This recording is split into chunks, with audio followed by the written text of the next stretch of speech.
¿Qué tal? Muy buenas tardes.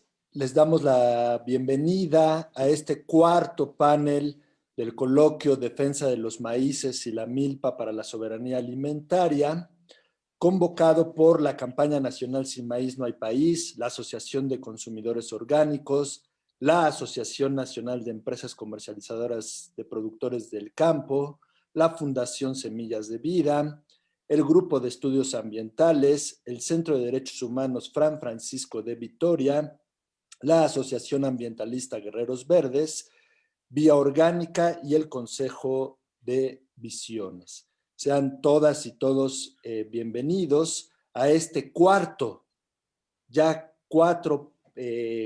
panel de 5 de dicho coloquio. En este cuarto panel, titulado Leyes de Libre Comercio frente a Derechos de las y los campesinos, tendremos un panel de lujo. Estará Alberto Arroyo Picart, de la plataforma América Latina Mejor Sin TLCs, Malin Johnson, de la Fundación Semillas de Vida, y David Rivero Fregoso, de la Universidad Iberoamericana, Ciudad de México. Y la moderación estará a mi cargo, un servidor, Enrique Pérez, de la NEC. La dinámica de este panel será la siguiente. Cada uno de los 3 ponentes hablará durante 15 minutos y mientras tanto, ustedes podrán escribir sus preguntas, sus comentarios, sus dudas y la panelista y los panelistas responderán puntualmente a sus comentarios y preguntas. Sin más preámbulo, el primer participante de esta tarde es Alberto Arroyo Picart. Él es licenciado en filosofía, maestro en sociología y estudios de doctorado en ciencias sociales. Es investigador recientemente jubilado por la Universidad Autónoma Metropolitana. Múltiples publicaciones y ponencias, tanto académicas como de divulgación. Dichas obras han sido traducidas en 6 idiomas y han recorrido 23 países de América, el Caribe, Europa y Asia. El libro más reciente de autoría colectiva es 25 años de Tratado de Libre Comercio e Inversión en América Latina, análisis y perspectivas críticas. Es activista desde 1991 y ha participado en la conformación de redes de organizaciones sociales, tanto nacionales como internacionales, de investigación y acción contra los tratados de libre comercio e inversión. Ha participado en una comisión de expertos internacionales convocada por el presidente Correa de Ecuador para hacer una auditoría ciudadana de los tratados bilaterales de inversión y sugerir alternativas. Actualmente colabora en la formación de cuadros con organizaciones sociales, tanto nacionales como internacionales, en diversos temas: Tratado de Libre Comercio e Inversión, metodología para hacer análisis político de coyuntura y análisis de la nueva etapa del capitalismo globalizado. Sin más preámbulo, le damos la palabra al compañero Alberto Arroyo Picart, hasta por 15 minutos. Bienvenido, Alberto, y muchas gracias por participar. Adelante. Bueno, muchas gracias. Realmente da mucho gusto que nos inviten a estas cosas. Espero que pueda ser útil lo que voy a plantear. Voy a presentar un PowerPoint. Creo que ahí se está viendo ya, ¿o no? Sí, pues muy bien. Yo le llamé a esto ¿por qué surgen y qué son los tratados de libre comercio, ¿no? E inversión. Voy a ser muy telegráfico, porque el tiempo es poco, ¿no? Lo primero es por qué surgen los TLCs. A final de los 80 hubo una reunión de expertos convocada por el presidente de Estados Unidos, en que la pregunta era a estos expertos es si este modelo neoliberal tan benéfico para el gran capital podría sobrevivir si llegaban al poder gobiernos no amigos, entre comillas. Y la respuesta de todos los expertos era que no. La segunda pregunta que les hizo era, entonces, ¿qué hacemos para mantener el neoliberalismo en el mundo? Y la respuesta fue ir creando una especie de constitución mundial de los derechos del capital. No podrían ser más cínicos. Solo derechos y solo del capital. Y esos son los TLCs y los tratados de protección de inversiones. Es decir, los TLCs son una especie de seguro contra cambios democráticos que impliquen la búsqueda de una nueva estrategia económica, de otro modelo, de otro camino. El primer TLC que se firmó en el mundo, así estrictamente como TLC, hay otro tipo de tratados, fue en 92, se firmó, entró en vigor en 94 y fue México el primero conejito de Indias de este asunto. Después de eso, México ha firmado TLCs o tratados de inversión con otros 50 países, más de 50 países, porque todos los días se agrega alguien, ¿no? La estrategia les había funcionado bastante bien a nivel mundial y sobre todo América Latina hasta mediados de los 2000, en que surgen nuevos gobiernos que buscan caminos distintos, ¿no? Los llamados gobiernos progresistas en el cono sur. Después de esta, digamos, impasse que tuvieron esta ampliación de los tratados, pues todos sabemos lo que ha pasado en estos gobiernos progresistas con los cambios de gobierno, no porque los anteriores fueron estrictamente revolucionarios, pero bueno, tenía otra postura y se vuelve a la carga con la firma de TLCs. Ahorita en América Latina ya firmó Ecuador con Europa y negocia uno con Estados Unidos. El Mercosur está negociando con Europa un TLC y Brasil está además buscando que Estados Unidos le haga el favor de firmar un TLC con Brasil. Bueno, esto es, digamos, el origen de los TLCs. ¿Qué son los TLCs? Lo primero que hay que dejar claro es que no son solo de comercio. Te tratan muchísimos otros temas y los capítulos que estrictamente son de comercio son 2 o 3 de 20 y tantos capítulos que tienen esos tratados, ¿no? El fondo de los TLCs es un catálogo de derechos del capital de los inversionistas, que de eso voy a hablar más adelante. Los TLCs son una ley supranacional en los hechos, por encima de las constituciones de los países. Legalmente no están encima de las constituciones de los países, pero en la práctica sí. ¿Por qué? Porque cualquier controversia, cualquier diferendo entre un país y los inversionistas extranjeros no se dirime según las leyes nacionales, ni se dirime en tribunales nacionales. Se dirime en arbitraje, que no son estrictamente jueces, sino árbitros, y la ley aplicable es el texto del tratado. O sea, un árbitro no va a decir si es bueno o es malo, si es justo o es injusto lo que está demandando una empresa, sino lo único que va a decir como árbitro es si lo que tú firmaste en los tratados le da ese derecho o no. Y por eso la única ley en el fondo aplicable es el texto del tratado, y por eso digo que están en los hechos por encima de la Constitución. En el fondo de todo esto es un seguro, los tratados, por eso decía al principio cómo se originaron. En el fondo es un seguro contra cambios democráticos en los países. Si llega a un país que trata de seguir un camino distinto a lo que es el poder económico mundial, va a estar limitado como una camisa de fuerza por lo que firmó, ¿no? México ha sufrido, por lo menos que se conocen ahorita, porque no todas son públicas, 33 demandas internacionales en el marco del TLC con Estados Unidos. Se ha filtrado que están preparando varias demandas por las medidas que ha tomado López Obrador, pero todavía no hay ninguna demanda formal. Veremos cómo se defiende el gobierno de la Cuarta Transformación. Pero bueno, de que van a venir demandas seguramente, ¿no? Bueno, yo quisiera centrarme, porque no hay mucho tiempo, en tratar de presentarlas a ustedes como el catálogo de derechos, solo algunos, lo que consideré más importante, de derechos que adquieren las transnacionales con un país que tiene TLC.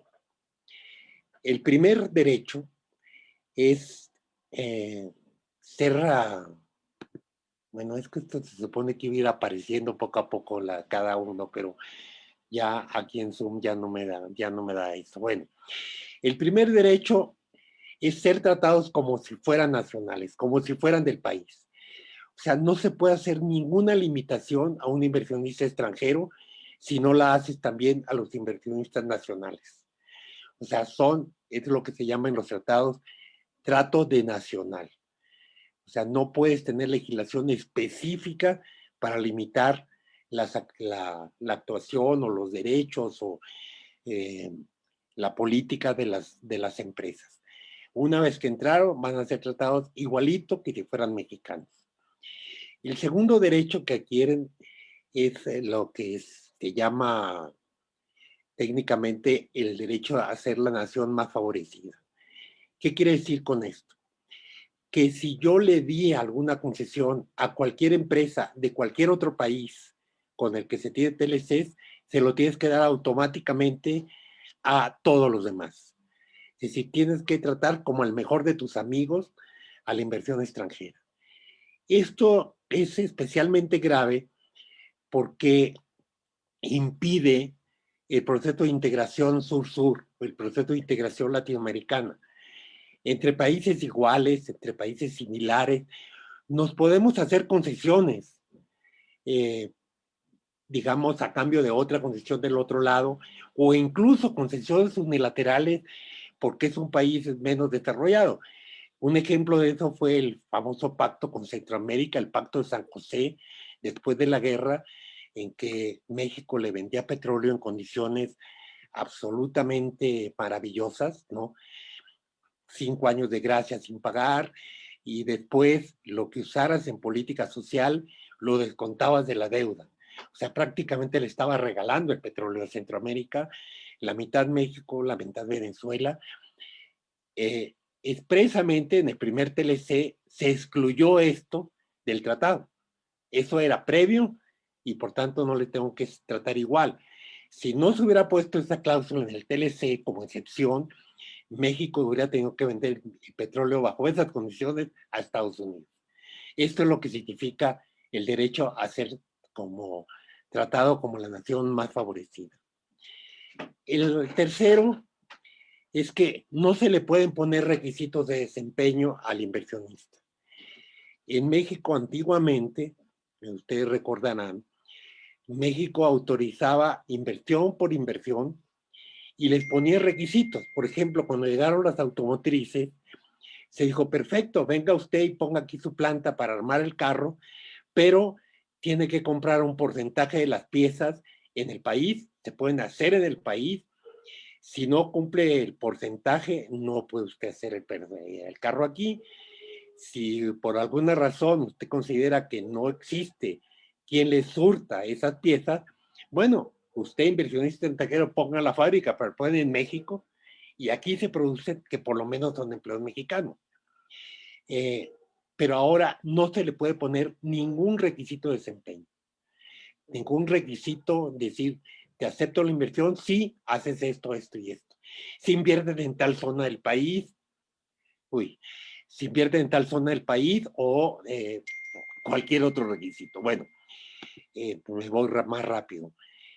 El derecho a ser compensados ante cualquier medida gubernamental que consideren que disminuye la ganancia que esperaban. O sea, si ellos calcularon cuando hicieron su cálculo para invertir en el país que iban a ganar X cantidad de dinero y no por una medida gubernamental, ellos disminuyen su ganancia, lo consideran expropiación de la ganancia y hay que pagarla como cualquier expropiación. Quinto, impiden promulgar legislación que afecte los derechos o beneficios que son concedidos por el TLC. O sea, no puedes hacer leyes posteriores para limitar lo que le dicta el TLC. Tiene el derecho, incluso en el TEMEC, en el nuevo tratado con Estados Unidos, el derecho de impugnar legislaciones nacionales que consideren que son contrarias a las concesiones que consiguieron en el TEMEC, ¿no?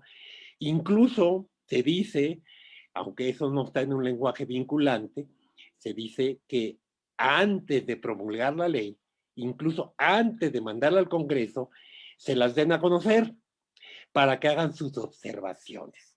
Es decir, para que digan que sí y que no.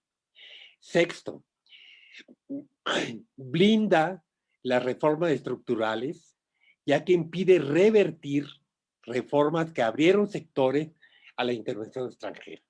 Si ya las abriste, no la puedes volver a cerrar. Le hace petróleo, electricidad, todo lo que te abrió en la etapa de las reformas, llamadas reformas estructurales. Séptimo, somete a las empresas públicas a comportarse como si fueran privadas, es decir, con criterios de ganancia, con criterio comercial, que las empresas públicas se supone que están para el desarrollo nacional, no para hacer ganancia como empresa. Octavo, son 9 nomás de las que voy a hablar, protección aún después de romper con dichos tratados. Uno se puede salir del tratado cuando uno quiera, basta que uno avise y tiene vigencia 6 meses más después de que avises, pero para los inversionistas eso tiene valor, depende de un tratado y de otro, entre 10 y 15 años posterior a que yo me salgo del tratado. O sea, si yo me salgo del tratado, eso tiene vigencia por 10 o por 15 años, según lo que diga cada uno de los tratados. 9, y última, revierten en realidad el derecho internacional que, sí, el derecho internacional que pone a los derechos humanos por encima de cualquier otro derecho. Así es el sistema internacional. Pero aquí esto se revierte por una trampa. Como los derechos de los inversionistas se dirimen en paneles de arbitraje, lo que se llama derecho fuerte, y tienen mecanismos para obligar a que cumplan la sentencia, y los derechos humanos, como todos sabemos, aunque se ha ido avanzando en esto, son difícilmente sancionables o reparables, ¿no? No digo que no sean, los derechos humanos son derechos, pero para que logres que la violación de los derechos humanos llegue a sentencias y a revertir, es un proceso larguísimo, en cambio de ellos es instantáneo. Bueno, aquí lo dejo. Gracias, y con las preguntas espero que se pueda profundizar o aclarar un poco más lo que haya sido tan telegráfico. Gracias. Muchas gracias, Alberto, por tu exposición. Nos das un panorama general, corto, porque siempre, no te oigo, Enrique. Siempre en estos eventos, pues el tiempo es un enemigo, pero nos das un panorama general de cómo surgen los tratados comerciales e internacionales, y sobre todo pones en el centro del debate de esta conversación que desafortunadamente estos tratados comerciales están por encima de los derechos de la gente, de los países y de la soberanía nacional. Esperemos que con las preguntas, con los comentarios que haga el público, se puedan profundizar más los temas, y aprovecho para recordarles que pueden hacer sus preguntas, sus comentarios, sus dudas a través de la plataforma de Facebook Live de la campaña nacional Sin Maíz No Hay País y de las organizaciones convocantes. Bien, nuevamente muchas gracias, Alberto, por tu excelente participación. A continuación, le daremos la palabra a la compañera Malin Johnson.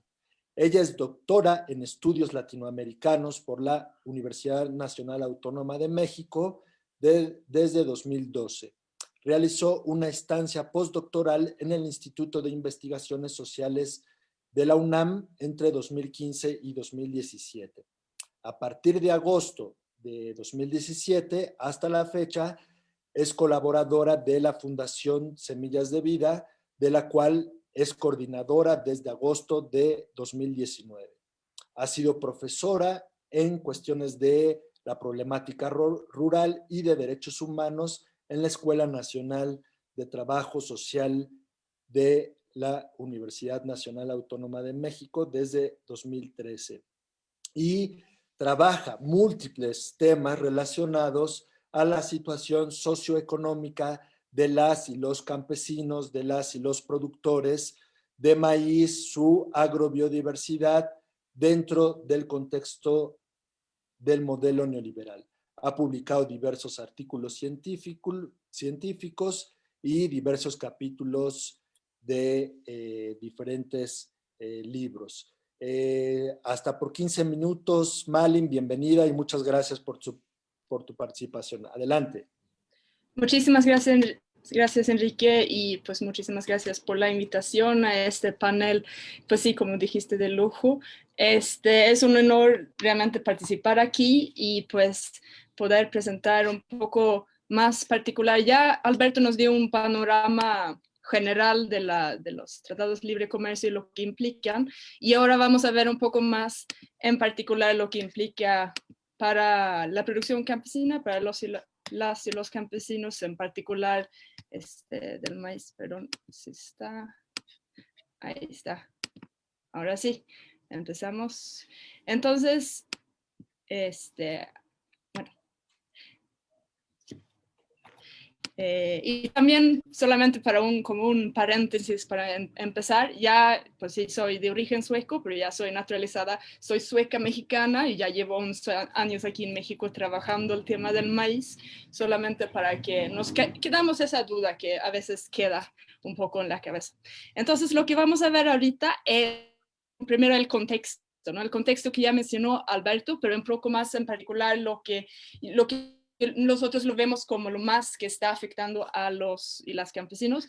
Y bueno, 27 años de libre comercio, entre comillas, porque podemos preguntarnos qué tan libre es, riesgos, contradicciones sobre los OGMs, los organismos genéticamente modificados, la privatización de las semillas y pues un poco de propuestas. Entonces, el contexto dentro de lo que estamos viendo ahora, primero tenemos un modelo agroalimentario dominante que está basado en el paquete tecnológico, es decir, es un modelo agroalimentario que se basa en una producción a gran escala intensiva de monocultivos que pues tiene sus orígenes sobre todo en Estados Unidos y se ha ido implementando e imponiendo en el resto del mundo, y es pues un modelo que realmente pone en riesgo pues muchas de las especies y plantas que conocemos. Lo que ya estaba diciendo Alberto es que tenemos comercio e inversión extranjera ante todo, ¿no? Entonces ese es un poco lo que estaba diciendo Alberto, con los derechos de las corporaciones transnacionales por encima de los derechos de los pueblos y del medio ambiente. Ahí agrego también este aspecto, ¿no? Todo lo económico pues, por encima de los pueblos. Pero pues ya lo tocamos un poco ese tema. Entonces, pues ya este año cumplimos 27 años de libre comercio, y lo vemos en la producción agrícola, en el sistema agroalimentario en México, que estamos importando una tercera parte del maíz que consumimos en el país. Es un maíz, es muy importante pues subrayarlo, que es un maíz, como vemos en la imagen, en la foto, es un maíz amarillo, principalmente amarillo. De hecho, son 17 millones de toneladas en total, y 16 de esos son amarillo, pues 1 millón de toneladas sí es blanco. Pero ese amarillo yo podría decir que sí es transgénico, porque sí se han hecho estudios que muestran que más del 90% de todo el maíz que está sembrado en Estados Unidos es transgénico, entonces lo más probable que sí. Entonces es un maíz que está totalmente diferente del maíz nativo que tenemos aquí, es un maíz pues, homogéneo. cada semilla es lo mismo. Bueno, lo hemos visto mucho más a profundidad antes. También 80% del arroz y del trigo estamos importando. Digamos que estamos realmente afectados de este modelo agroalimentario basado en el paquete tecnológico que viene Estados Unidos imponiéndonos desde hace mucho tiempo y ha abierto nuestro mercado para estos productos básicos. Entonces es una dependencia alimentaria en los granos básicos bastante amplio. Sin embargo, por el otro lado, con el Telecán, también hemos incrementado muchísimo la exportación de productos, pues un poco más valor agregado, pero con trabajo intensivo, con pues muchos químicos y también el paquete tecnológico de aguacates. Somos el principal exportador en el mundo de aguacates, de jitomates, pues de limones, de calabazas, de chiles y el segundo después de China, de hortalizas. Entonces, imagínense. Y pues nuestro comercio es principalmente ¿con quién? Pues con Estados Unidos, ¿no? Entonces, es realmente una dependencia también en ese sentido. Pero esa producción agroalimentaria que tenemos para la exportación realmente está basado en una sobreexplotación de la mano de obra y del medio ambiente.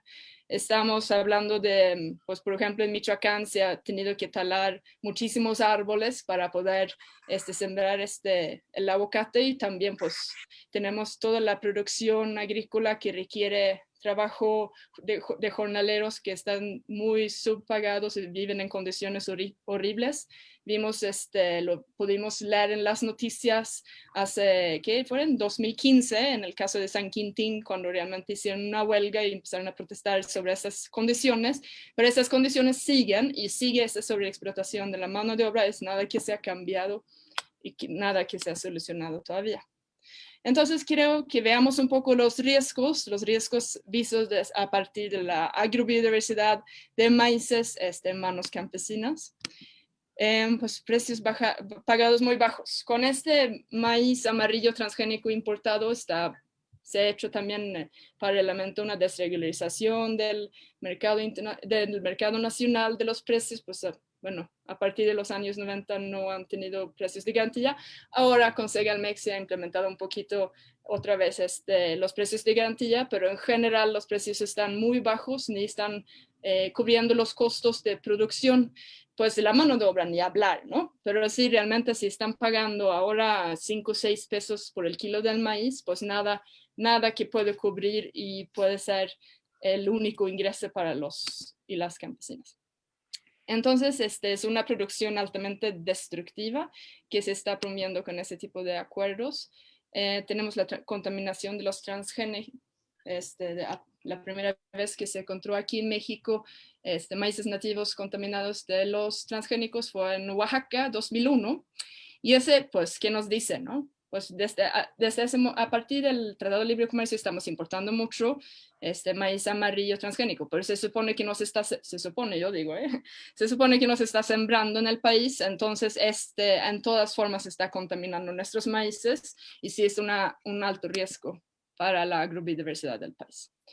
Pues aquí, entonces, por esa contaminación está amenazado la agrobiodiversidad del maíz. Eso implica que nuestra cultura alimentaria, nuestra historia, nuestras tradiciones y nuestra identidad está amenazado.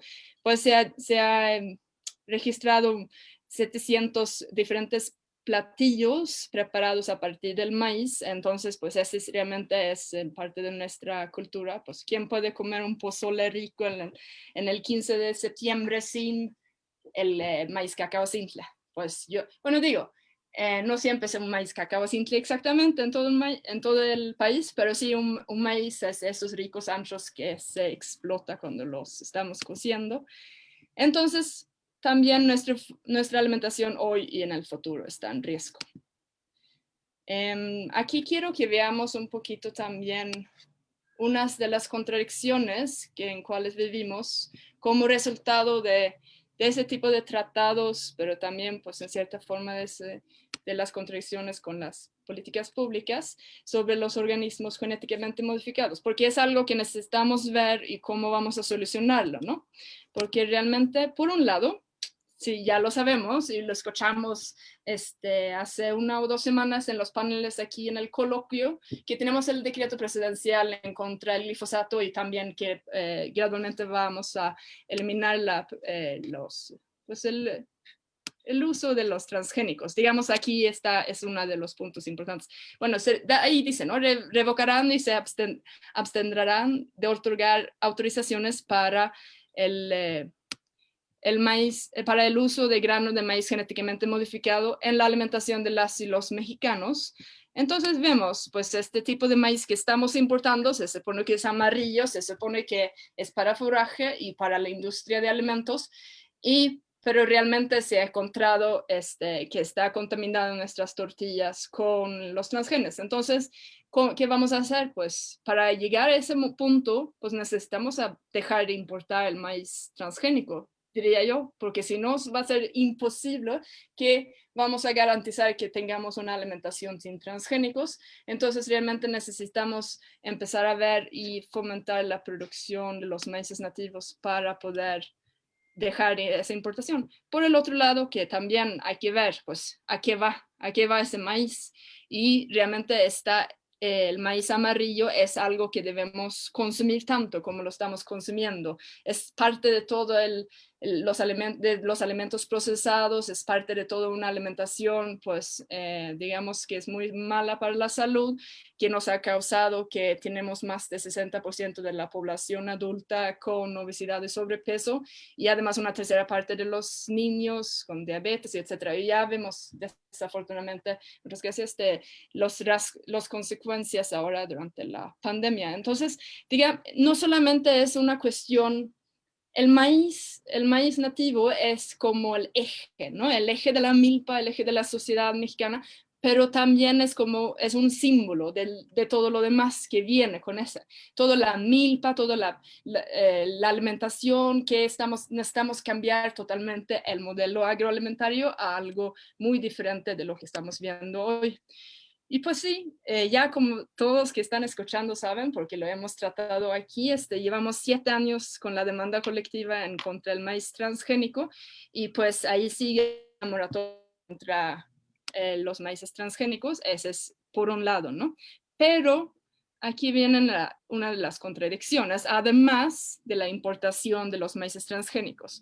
Pues en el TEMEC, en el Tratado de Libre Comercio número 2, como lo llamamos a veces, el Tratado México, Estados Unidos, Canadá, pues quitaron la palabra de libre comercio, ¿verdad? Porque ya tiene una connotación un poco negativa, entonces si lo quitamos, pues ya salvamos la situación. También, como estaba diciendo Alberto, que el comercio, pues, aunque yo lo viera como uno de los ejes, porque aunque son 3 capítulos de más de 20, son 3 capítulos, es bastante, y después vienen las inversiones y todo lo demás, pero sí son uno de los ejes de ese acuerdo. Entonces, bueno, ya me desvié un poquito, pero aquí dice en el artículo 3.14 que confirman la importancia de alentar la innovación agrícola y facilitar el comercio de productos de la biotecnología agrícola.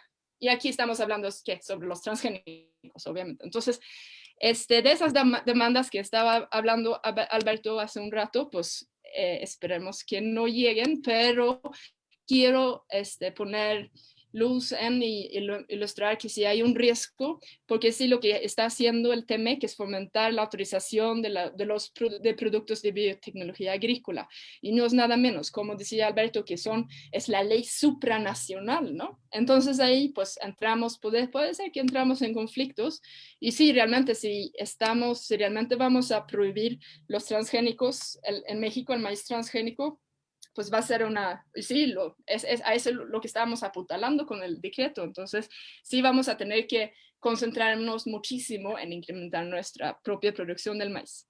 Entonces, pues, se puede ser que Alberto nos puede contestar, ¿no? Se puede ocupar esto como una argumentación de que obstaculiza el comercio. Si nosotros aquí no estamos otorgando permisos para la siembra del maíz transgénico, Estados Unidos Estados Unidos, me parece, nos podría demandar en estos tribunales supranacionales. Entonces, pues ahora me estaba acabando el tiempo y quiero que ya estamos llegando al tema más importante, porque aquí vemos una de las amenazas más grandes en contra de nuestra agrobiodiversidad de los maíces. Es la privatización de las semillas. Esos derechos que se está poniendo por encima de los pueblos y el medio ambiente, también en el TEMEC y también el Tratado Transpacífico, nos hemos comprometido de ratificar UPOV 91. Y en corto, eso implica una privatización de las semillas. Y bueno, vamos a ver, en el mercado internacional de las semillas hay una super concentración de las semillas. Monsanto Bayer es el dueño de entre 20 y 30% de todas las semillas en el mundo. Y ese es el mercado que se quiere implementar en México a través de volver las semillas una propiedad intelectual, que significa que se garantiza los derechos del obtentor. Cuando yo digo obtentor, desafortunadamente no estamos hablando sobre las y los campesinos que nos han dado y nos han, pues, atrás 330 generaciones de productores, de campesinos de maíz, nos han dado el maíz como lo conocemos hoy, pero realmente no estamos protegiendo a sus derechos. Aquí en el UPOV 91 solamente estamos protegiendo los derechos de las transnacionales, bueno, también instituciones públicas, pero los que se supone que quieren patentar las semillas y decir que esa es mi semilla para poder venderlo, revenderlo, y realmente aquí es súper importante. Bueno, lo que se quiere hacer a nivel nacional para implementar esa privatización de las semillas es reformar la Ley Federal de Variedades Vegetales para implementar esos derechos. Entonces, lo que eso implica es una apropiación de las semillas por parte de las empresas. Y realmente, no solamente las semillas, sino van a ser los dueños de la cosecha, y los campesinos no van a poder pues ni guardar las semillas ni intercambiar las semillas. Entonces estamos hablando sobre en la propuesta que tenían en la iniciativa de la reforma de la ley de variedades vegetales, había una quema de cosechas y cárceles para guardar e intercambiar las semillas. Eso significa despojar y robar las semillas de los campesinos, y estamos criminalizando a las y los campesinos por hacer algo que nos han dado el maíz y los otros más de 100 especies que están domesticados aquí. Por el momento lo hemos logrado parar, pero sí van a venir muchas más propuestas iniciativas para hacer ese cambio, porque está parte del TEMEC. Entonces, ese tema es algo que queremos profundizar en las preguntas. Entonces, aquí queremos que hagan más preguntas sobre el tema para poder darle más la importancia que realmente tiene. Solamente acabo con eso: proteger el maíz nativo en manos campesinas, apoyar y fomentar la producción campesina de maíces nativos en milpa. Esa es la solución y es la propuesta que estamos dando. Muchísimas gracias y perdón por pasar el tiempo. Entonces, ahí lo voy a dejar. Muchas gracias, Marlene, por tu excelente participación, y que hila muy bien con lo comentado anteriormente por Alberto respecto a que los tratados internacionales, los tratados comerciales, tienen de todo menos realmente el objetivo de ser tratados que faciliten el comercio. Es violentar los derechos de la gente, de los pueblos, y el sector campesino, el de la agricultura campesina e indígena, ha sido sin duda, como lo mencionaste en tu exposición, uno de los sectores más afectados por estos tratados comerciales. Y en particular en México, pues tenemos desde 1994 el Telecán, y posteriormente ahora recientemente el TEMEC. Y efectivamente pues es el violentar los derechos de la gente, de los campesinos, de los productores, y apoderarse y despojar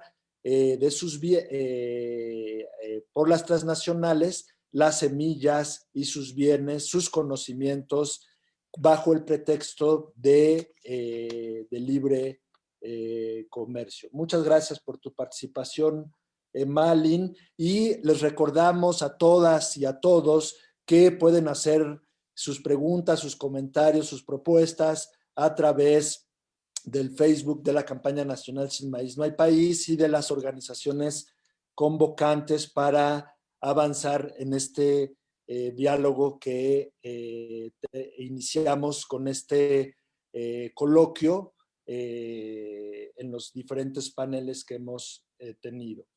Para finalizar esta primera etapa de este panel, tenemos la presencia del compañero David Rivero Fragoso. Él es abogado egresado de la Facultad de Derecho de la Universidad Nacional Autónoma de México.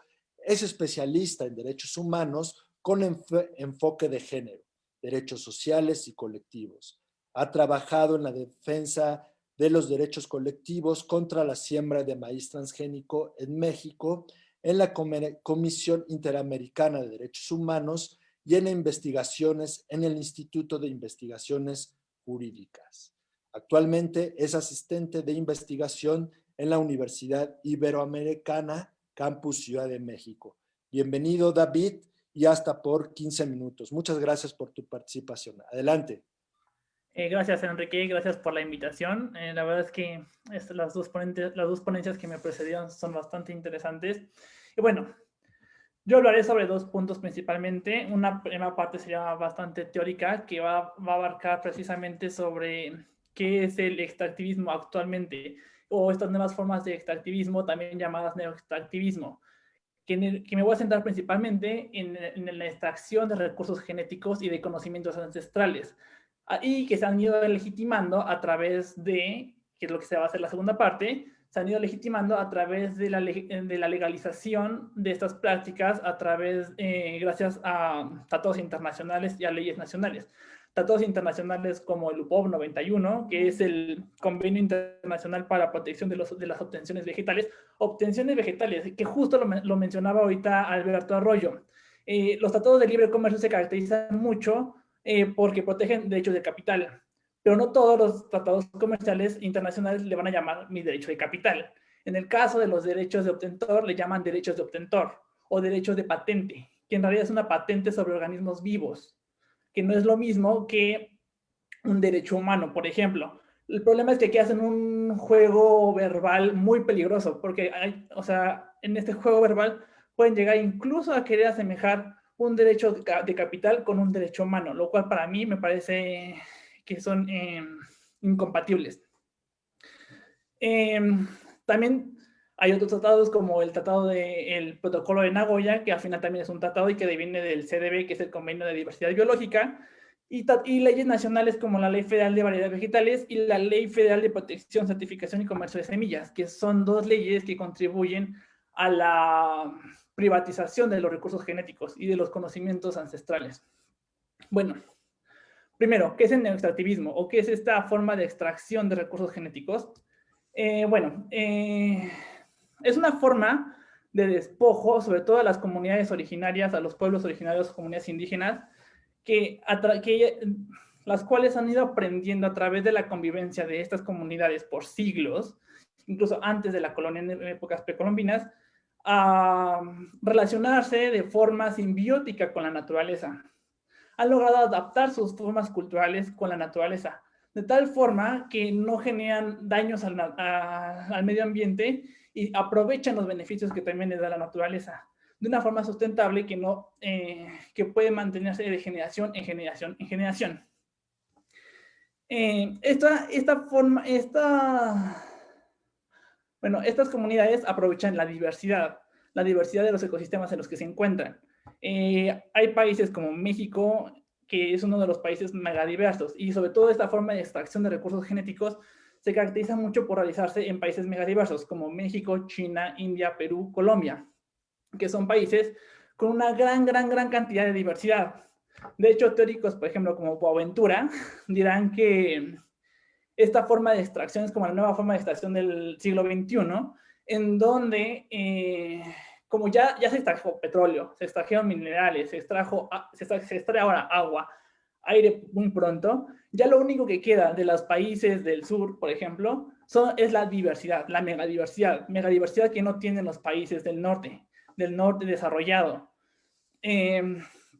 Entonces, ahora lo que la estrategia va mucho a obtener estos recursos que no han sido explotados aún.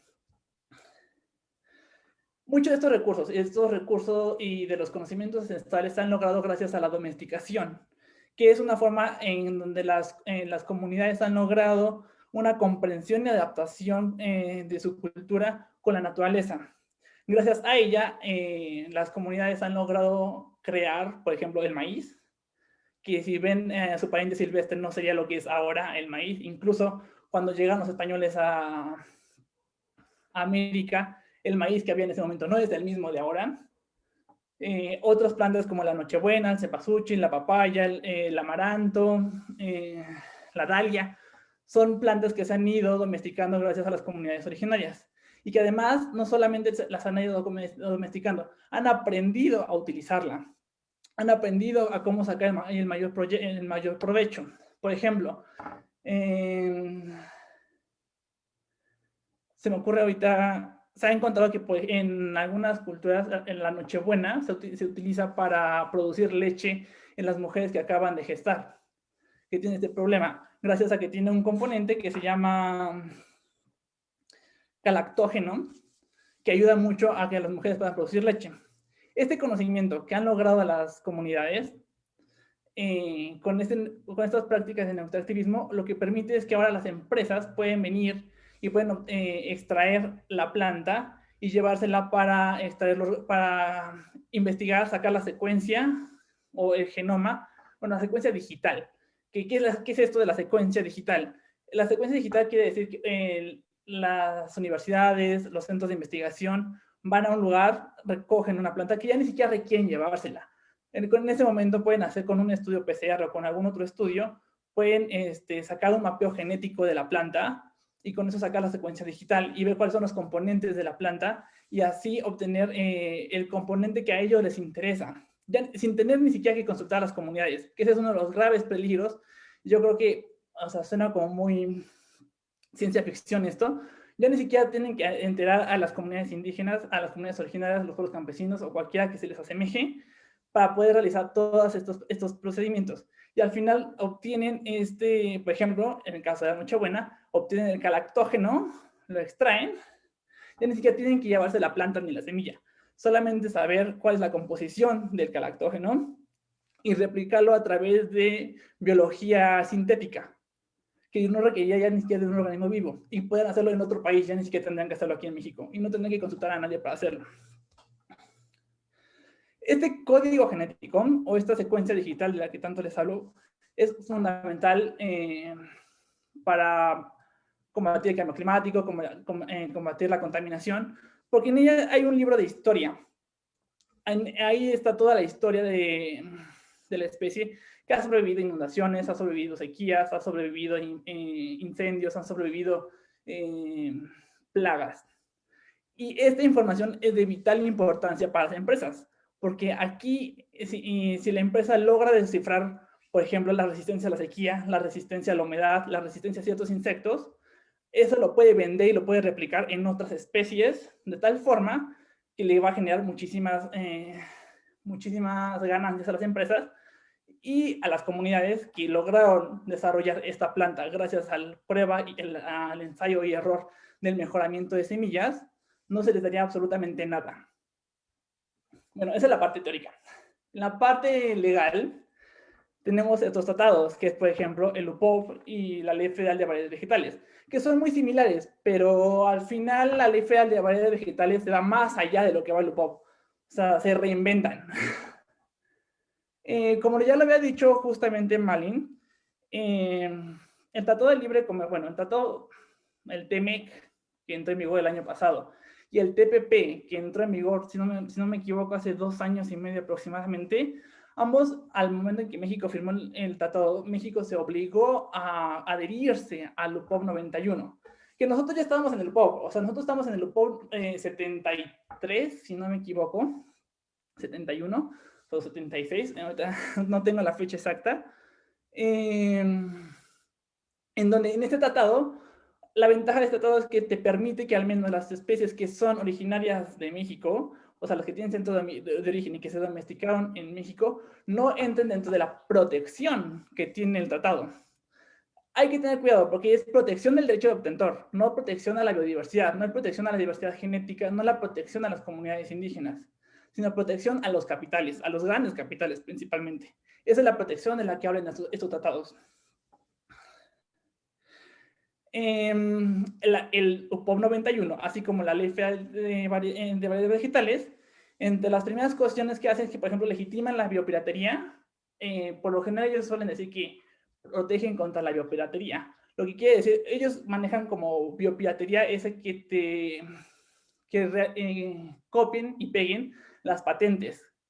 En nuestro caso no nos referimos a eso, sino a que ellos llaman descubrimiento algo que no es un descubrimiento, sino que es algo que se sabía y que se venía manejando por las comunidades, pero como no eran conocidas por Occidente, ellos las patentan como suyas y no dan los beneficios ni comparten nada de las ganancias, que también no sabemos si en verdad las comunidades quisieran utilizar esas ganancias que generan las grandes empresas o los grandes capitales.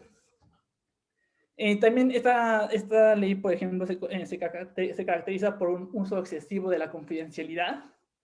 O sea, prácticamente todos los procedimientos que se llevan dentro de la ley son confidenciales.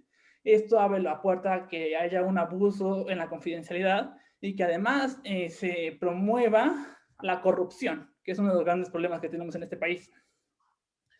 Y para mí, que me parece que es lo más grave, es prohíbe las prácticas agroculturales, prácticas como el intercambio de semillas, prácticas como la guarda y custodia de las semillas y la selección de semillas.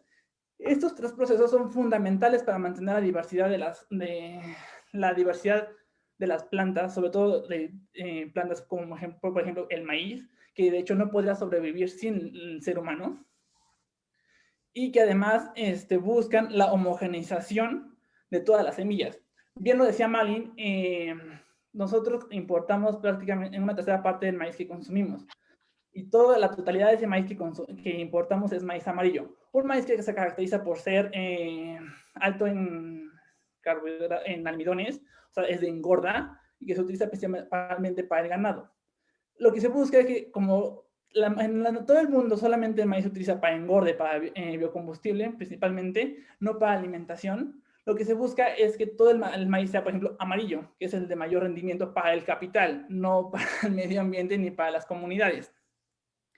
Entonces lo que buscan es homogeneizar todas las semillas, como si todas fueran iguales, lo cual eso es totalmente vulneratorio o dañino para la diversidad. Y eso está plasmado también en la ley, en la que decía la ley de certificación de semillas, que es muy peligroso. No podemos contribuir a la homogenización de las semillas. Creo que tenemos que entender y aprender de la diversidad. Y estos tratados y estas leyes no lo entienden de esa forma. Otra cosa que también tiene la ley de variedades vegetales y que va más allá del UPOV es el tema de las penas. Criminaliza a las comunidades, pone penas millonarias que las comunidades no podían pagar, entonces tienen que pagar con cárcel.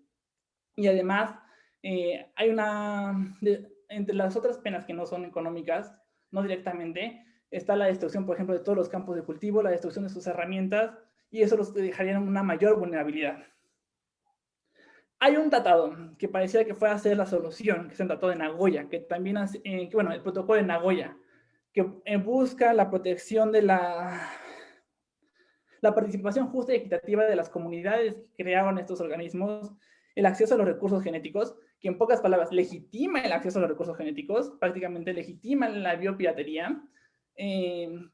Hay parte de la sociedad que dicen que esto es malo, otros dicen que no. En mi opinión, desafortunadamente creo que era necesario, un tratado de Nagoya era necesario. Hasta antes de Nagoya no existía una regulación de cómo tenían que manejarse los recursos genéticos de los países diversos o que tienen mucha diversidad o megadiversidad. Esto permitía que los estados desarrollados o con mucha tecnología pudieran abusar y extraer recursos genéticos sin regulación alguna, sin tener que dar parte de esos beneficios. Actualmente ya lo permiten. Bueno, este tratado intenta hacer eso. Pero el problema de este tratado es que si un estado no es parte, no está obligado, y ¿qué creen? Los principales países que extraen recursos genéticos de otros de los países del sur no son parte del Tratado de Nagoya, bueno, del protocolo de Nagoya, como Estados Unidos, que es uno de los principales extractores de recursos genéticos, así como sus universidades, y no son parte de eso. Entonces no están obligados por esto y parecía que no tienen que cumplir con ninguna regla. Esto justo, creo que Alberto lo decía, la desigualdad de los países grandes, la desigualdad de los países poderosos, en donde al intervenir con los países menos desarrollados o con menor poder, influyen de tal forma que, o sea, ni siquiera tienen que ser parte de ese tratado y pueden extraer recursos sin ninguna consecuencia para ellos. Así pareciera. Quería ponerles un ejemplo sobre el tema del maíz solotón, pero pues ya estoy a punto de terminar. Ya solo para concluir, no todo está perdido. Creo que hay alternativas, hay soluciones. Una, y la más sencilla, es que nosotros podemos combatir a las empresas a través de nuestro consumo. O sea, como consumidores nosotros tenemos el poder que, o sea, el consumo es un acto también político, tenemos que entender eso. Y cada cosa que nosotros compramos, vendemos, regalamos, robamos, es un acto político. Y tenemos que entender eso de que la forma en cómo vamos a afectar a las grandes empresas, si queremos comprarles a determinadas empresas o no comprarles. Y la otra, ya para cerrar, es la colisión que hay entre los derechos de capital que mencionaba Alberto y la colisión con derechos humanos. Esta es una colisión que es muy, muy, muy fuerte y yo creo que no son compatibles ambos. Y en mi opinión, de acuerdo, por ejemplo, al artículo 1 de la Constitución y de acuerdo a los tratados internacionales sobre derechos humanos, se tiene que hacer una interpretación conforme de todos los derechos humanos que contienen estos tratados y que combaten a los tratados de libre comercio, porque sin ellos no va a ser posible la vida en unos años. Bueno, eso es todo. Muchas gracias, David, por tu buena participación, buena explicación y relacionas perfectamente bien la exposición de Alberto de manera general sobre los tratados de libre comercio, en particular lo que comentó Malin respecto a cómo ha sido dañino el Telecán, el Temec en el campo mexicano, con la introducción de un modelo tecnológico, un modelo único, y tú lo complementas con pues, el despojo que están teniendo las comunidades campesinas e indígenas a través que quieren despojarlos de sus patentes, de la biodiversidad que existen en las comunidades campesinas e indígenas. Muchas gracias por tu participación, David. Y ahora sí, abrimos a preguntas y respuestas. Afortunadamente tenemos un poco de tiempo. Tanto Alberto, Malin y David fueron muy escrupulosos en el tiempo y eso nos va a dar oportunidad de tener más espacio para preguntas y respuestas. Muy rápidamente vamos a hacer un primer bloque de preguntas que puedan contestar la panelista y los panelistas, igual en el orden, Alberto, Malin y David. Son preguntas que pueden contestar o ampliar en los temas que ustedes expusieron. Y bueno, esta primera ronda de preguntas, pues una pregunta básica y que nos hacemos nosotros mismos en nuestros diferentes colectivos, redes, en las comunidades. ¿Qué hacer? Existen posibilidades de oponerse, por ejemplo, a la UPOP 91, hacen una pregunta. ¿Es posible lograr una soberanía alimentaria habiendo ya firmado y ratificado el TEMEC? En la introducción de maíz transgénicos, ¿tuvo algo que ver el programa Kilo por Kilo que impulsó en ese entonces la Zagarpa? La mayoría de las tortillerías de la esquina, comentan, usan transgénicos. Maseca compra a pequeños productores o solo a productores de monocultivo. O peor aún, solo lo importa. ¿De qué manera los individuos comunes, los ciudadanos de a pie, podemos contribuir a evitar el progreso del TEMEC y la defensa del maíz nativo? Y la última pregunta de este primer espacio: ¿existen alternativas legales, sociales, económicas, socioambientales a este dominio corporativo de agricultura industrial? Digamos, es un paquete amplio de preguntas, de comentarios que me gustaría que cada uno, desde su perspectiva, desde su ámbito, pudiera responder, no más de 5 minutos para tener oportunidad de otra ronda de preguntas. Entonces, en el mismo orden, le pediría a Alberto un primer comentario. Adelante, Alberto, y muchas gracias a todas y a todos por sus interesantes preguntas y comentarios. Adelante, Alberto.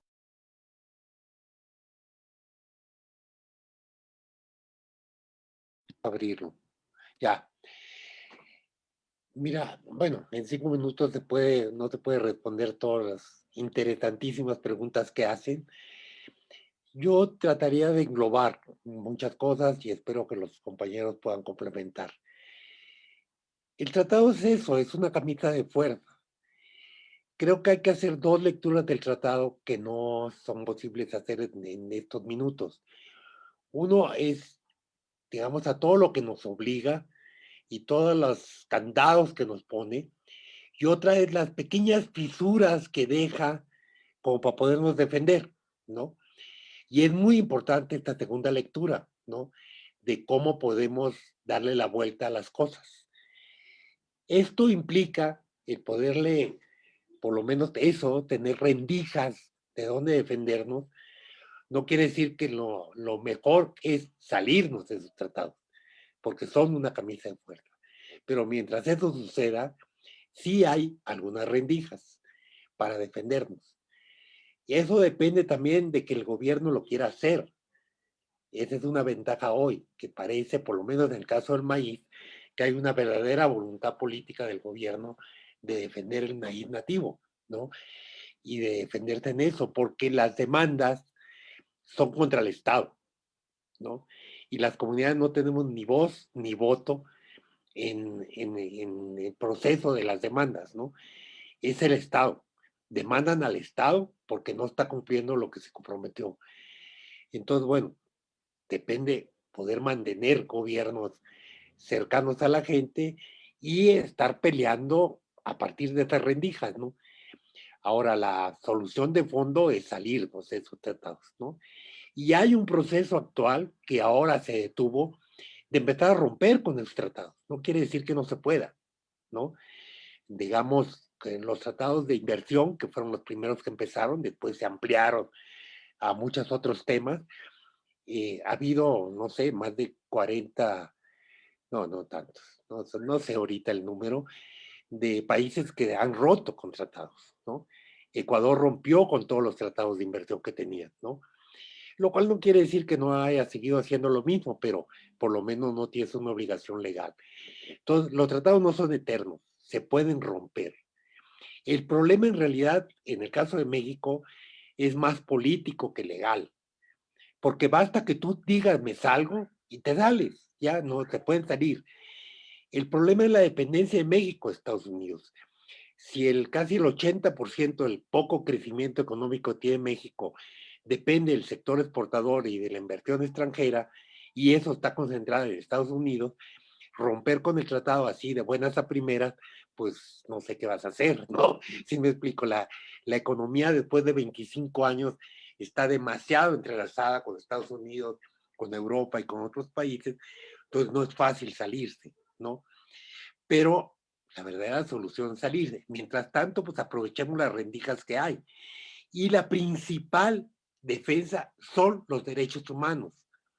Los derechos humanos legalmente están por encima de cualquier otro tratado y cualquier otro derecho. Entonces, argumentar lo que tengamos que hacer en lenguaje de derechos humanos es la salida. Ahora, tenemos ese problema. Los derechos humanos tienen menos mecanismos para hacerse coercitivos, ¿no? Para obligar. En cambio, ellos sí tienen mecanismos muy fáciles y rápidos para obligarte a hacer, pero el camino está por la vía de los derechos humanos que evidentemente violan estos tratados, ¿no? Y nuestra Constitución, por si fuera poco, lo dice claramente, ¿no? Los derechos humanos están por encima de cualquier otra ley, incluidos los tratados. El problema es cómo los judicializamos, cómo lo podemos usar, pero esa es, digamos, la rendija que nos dejan. Pero esto implica voluntad política de los estados, ¿no? Y por tanto, fuerza social que presione a estados a que lo hagan, ¿no? Bueno, creo que no me da más tiempo para otras cosas. Muchas gracias, Alberto Malin, por favor. Muy bien, muchas gracias. Pues voy a seguir donde terminó Alberto. Por un lado, pues sí estoy de acuerdo con lo que él está diciendo. Lo máximo sería realmente salir del tratado, pero sí, obviamente hay muchos obstáculos como la economía, por ejemplo, y que sí necesitamos utilizar los derechos humanos como argumento para todo lo que necesitamos hacer para así realmente proteger, bueno, visto desde las y los campesinas y campesinos, tenemos que primero como rechazar el UPOV 91, rechazarlo porque realmente se podría, en teoría, crear una salvaguarda o una excepción de que se retira la obligatoriedad de México de ratificar el UPOV 91, y quitar porque sí es una parte de TEMEC y también del Tratado de Transpacífico, pero que sí se puede luchar para que sí se quite y que realmente, pues hasta que ya se ha cambiado la Ley Federal de Variedades Vegetales, pues no estamos en la UPOV 91, y ahora la Ley de Variedades Vegetales está creada, pues sí, en mediados de los años 90 y sí, a partir de más bien UPOV 78. Entonces sí se puede registrar semillas, pero sí no se puede ser dueño de las semillas en México, no se puede sacar un patente de las semillas. Entonces esa es como que la gran diferencia, ¿no? Y pues sí, realmente ahora lo que implicaría entonces lo que ya estaba diciendo David es proteger a las transnacionales, y vamos a quitar esta palabra de derechos si te molesta, para que no hagamos esta confusión, pero sí, realmente, por un lado, argumentar de que no, va a realmente, pues, violar los derechos de las y los campesinos, de sus derechos de tener el poder sobre las semillas, porque por el otro lado, si vamos a ver las declaraciones y convenios de derechos humanos, ahora también México ha firmado el de las y los campesinos, y ahí está incluido el derecho sobre las semillas, entonces nos está dando herramientas de derechos humanos para defenderlo.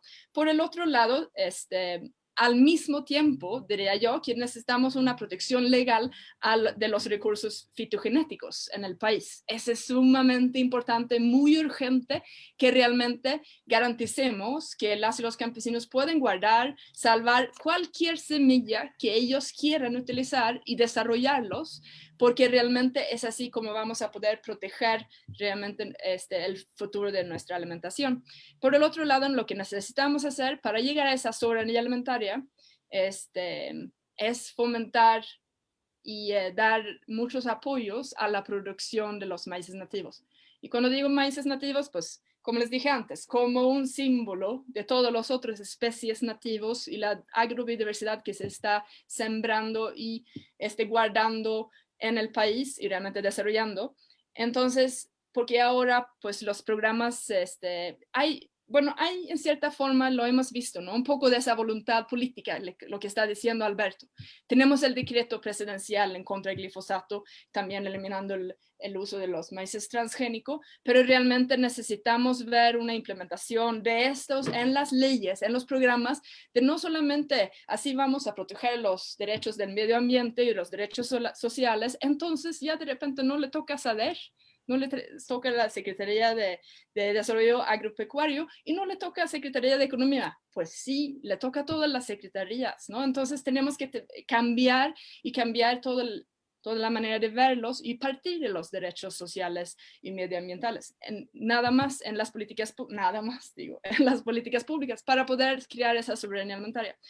Entonces, ese es como, digamos, el decreto y también la ley de fomento y protección del maíz nativo. Son primeros pasitos, pero ¿dónde está la ley de fomento y protección del maíz nativo? ¿Dónde está? No lo estamos viendo. ¿Dónde está el reglamento? ¿No? Entonces, sí es voluntad política hasta cierto límite, pero necesitamos como sociedad civil, como consumidores, necesitamos presionar, necesitamos demandar que realmente se aplique. Si no, pues tenemos el otro modelo que sigue siendo dominante, que sigue siendo financiado por las transnacionales. Las corporaciones transnacionales tienen muchísimo más recursos que nosotros, siempre lo van a tener. Y si no, nosotros como ciudadanos y ciudadanas no estamos demandando nuestros derechos, pues nadie lo va a hacer por nosotros. Entonces, siempre buscando estas fisuras en los tratados y aplicar políticas públicas fuertes y programas fuertes y venir con propuestas desde la sociedad civil. Y como también decía pues David, el consumo es súper importante para cada uno y una de los ciudadanos. Entonces, sí, solamente voy a decir lo de los transgénicos en las tortillas, perdón, me emocioné.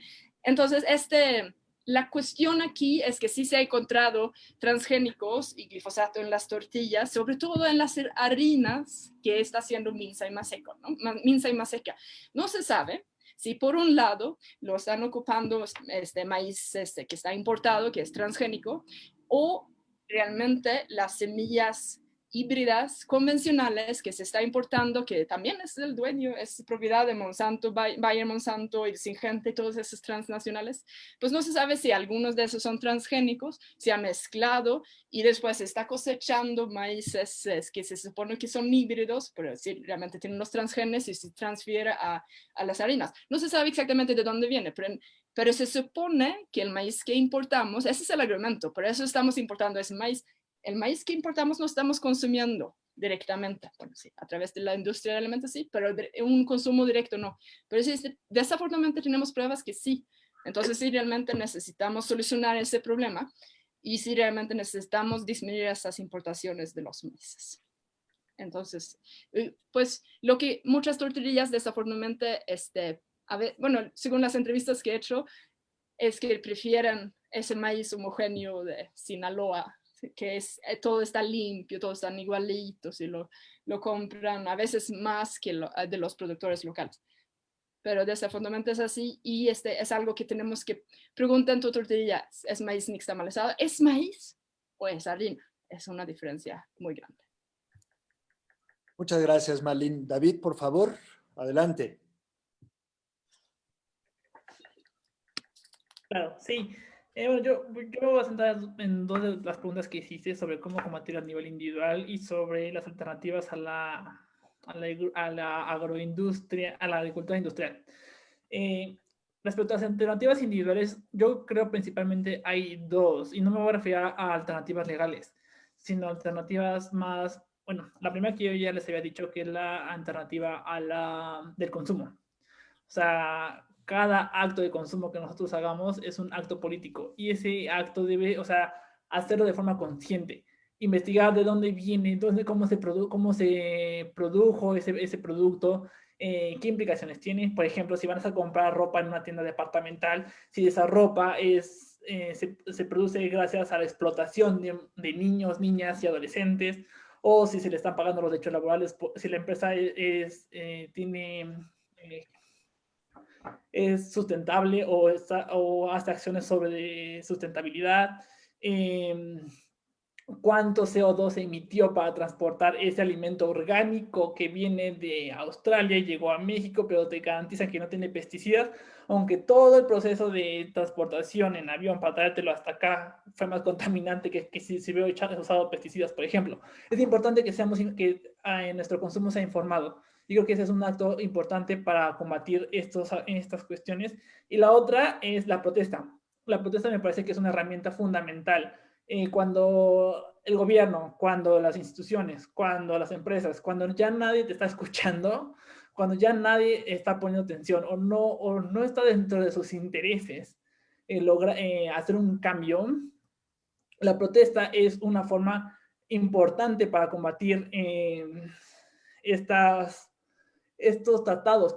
Un ejemplo claro es, por ejemplo, que yo lo viví con ustedes el año pasado con la Ley Federal de Variedades Vegetales, que si bien estábamos confinados por una pandemia, a partir de tanto ruido que logramos hacer y tanta protesta, se logró parar la ley, se logró parar una propuesta de reforma de ley de variedades vegetales, que yo creo que si hubiéramos metido amparos, si hubiéramos metido recursos, acciones de inconstitucionalidad y un montón de cosas, tal vez eso no hubiera sido suficiente si no hubiera sido por la protesta.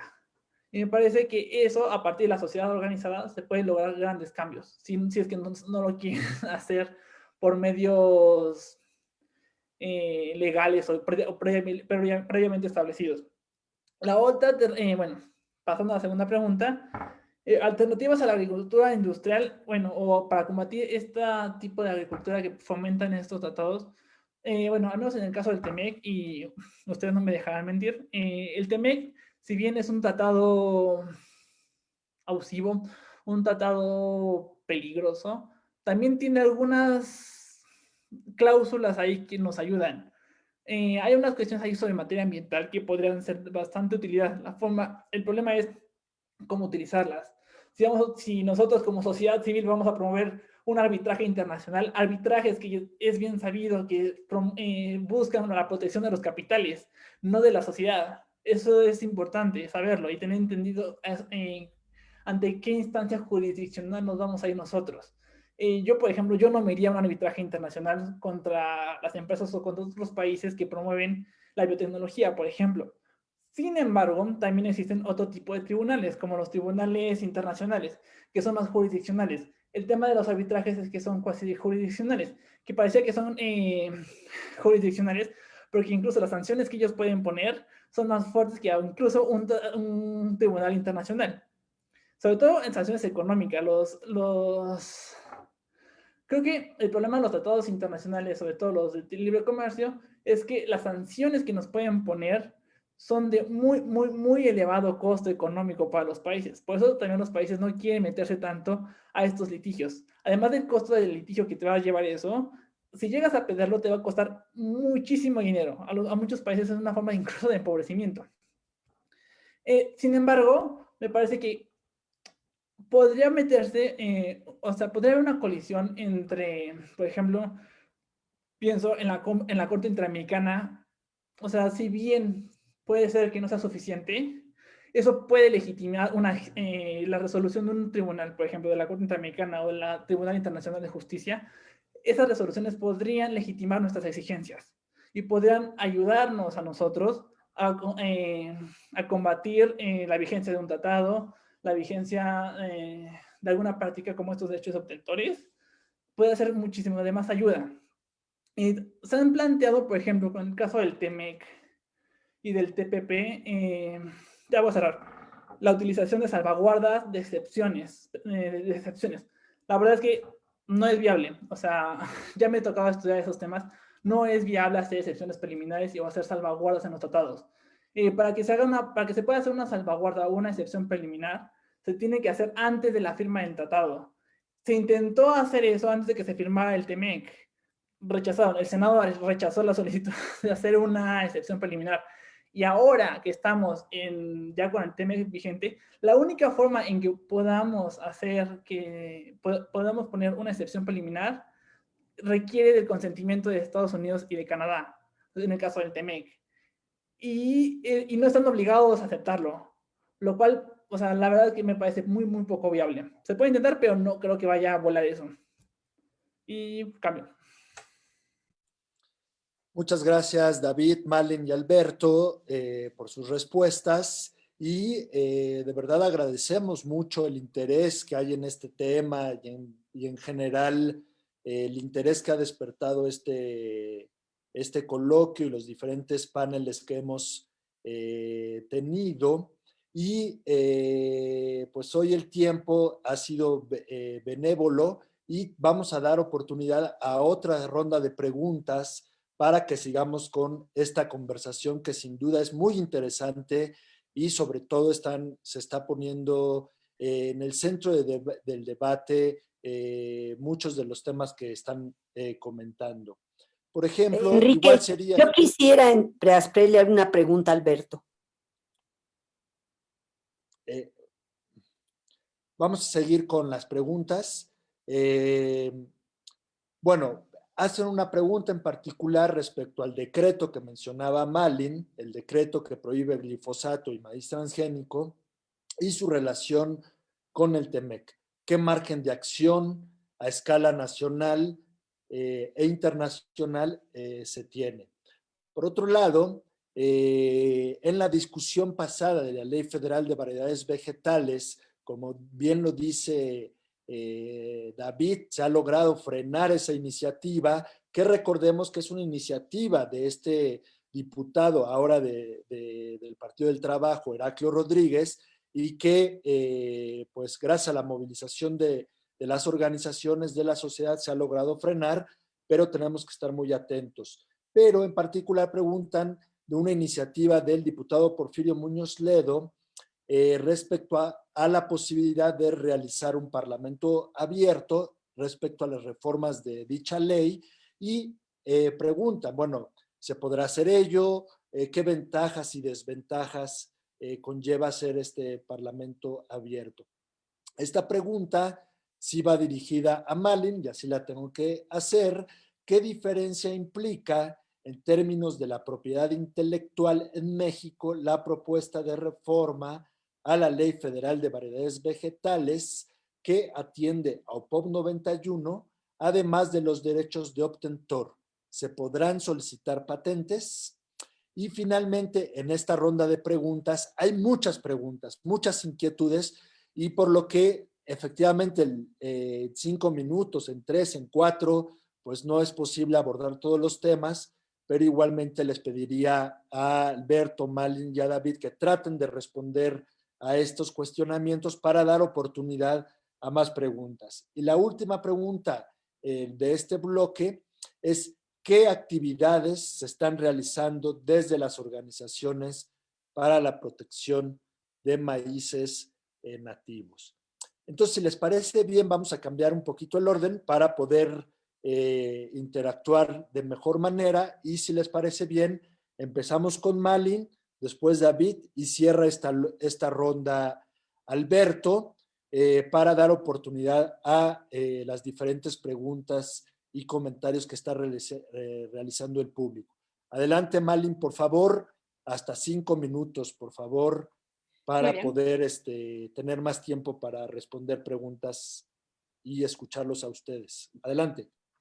Sí, muy bien, muchas gracias. Entonces no voy a contestar todas las preguntas para dejarlo algo a los otros ponentes.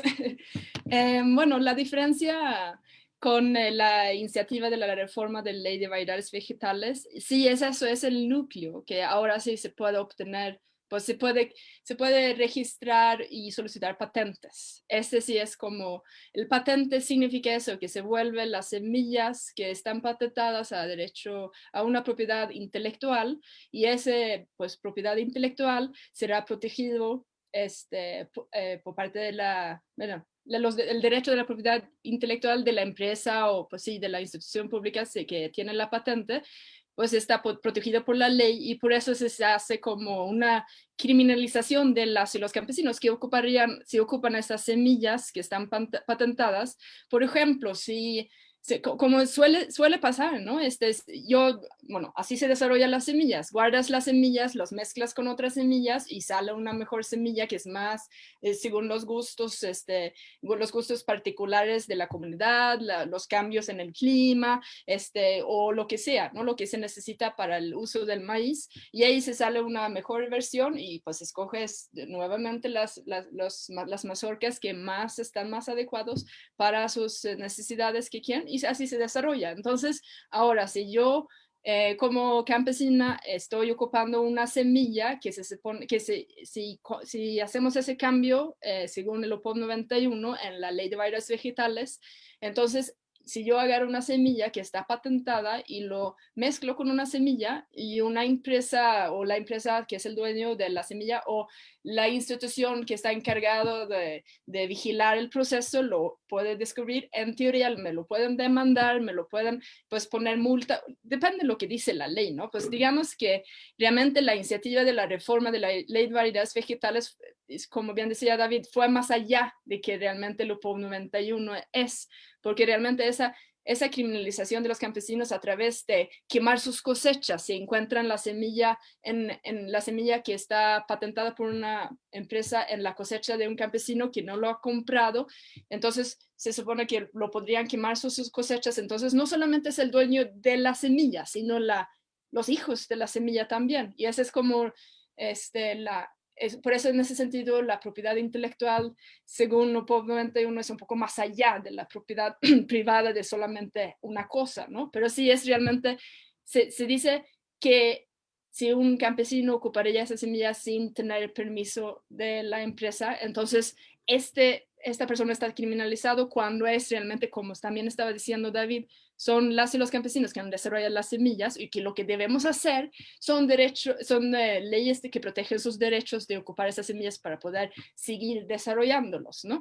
Y seguir con esa diversidad, porque las semillas también que se vayan a patentar se supone que son homogéneos, que son estables en sus genes, entonces se está poco a poco no beneficiando a la diversidad, a la agrobiodiversidad, sino más bien a la homogeneidad de las semillas. Entonces, pues somos realmente un banco genético de las semillas para el futuro. Y sí, ese sí es sumamente importante. Yo creo que David también puede pues, amplificar un poco en ese tema, porque sí sabe mucho del tema, mucho más que yo, desde una perspectiva del abogado.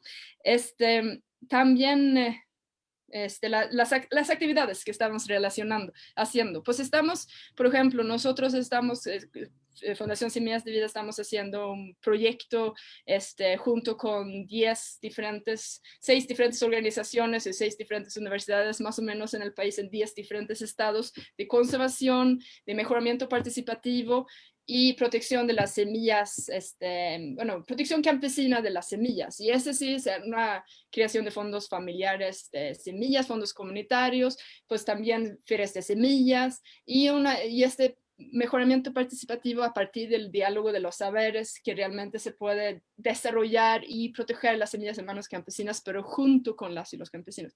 No lo puedo desarrollar más, pero también estamos en campañas, con las campañas Sin Maíz No Hay País, con la Alianza por Nuestra Tortilla, y ahí pues surgen cosas todo el tiempo. Ese sí lo podría desarrollar un poco más después. Adelante, pues, David. Muchas gracias, Malen. David, por favor. Claro, Enrique, ¿podrías repetir la primera pregunta? Es quizá me distraje en ese momento. Sí, con gusto. Es relacionado al decreto publicado en el Diario Oficial de la Federación el pasado 31 de diciembre y la relación que tiene con el TEMEC y qué margen de acción se tiene a escala nacional e internacional respecto a TEMEC, el decreto mencionado. Ok, una pregunta complicada. Bueno, primero iré a complementar la respuesta, la pregunta que contestó ahorita Malin. ¿Qué diferencias hay entre el derecho de obtentor y los derechos de patente o la patente? En mi opinión, no la hay. Son lo mismo. Solamente que es un juego de palabras muy cuidadoso. ¿Por qué? Las patentes sobre organismos vivos están prohibidas por ley.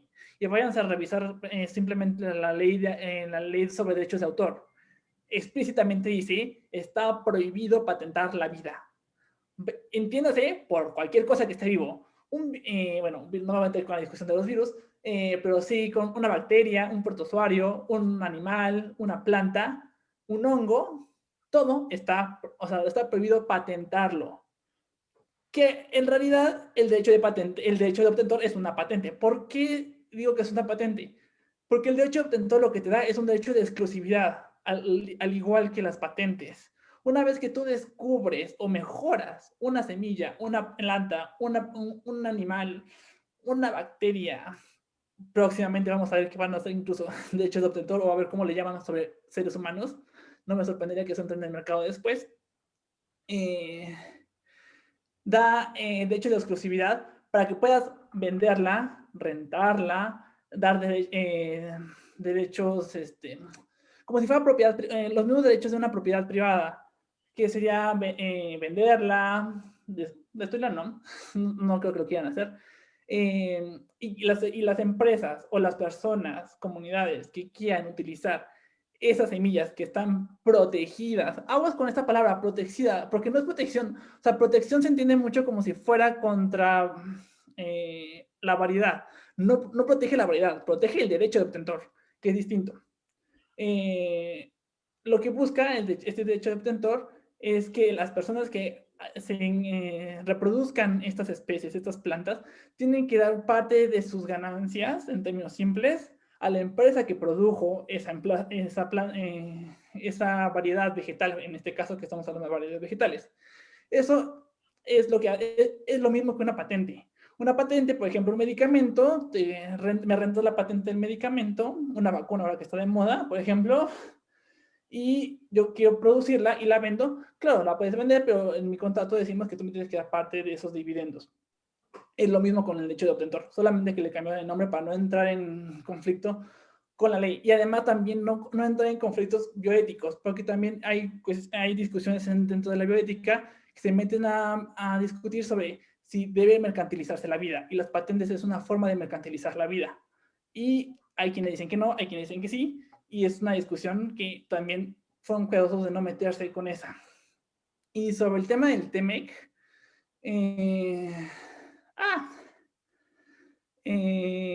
sobre estrategias, sobre el decreto, sí.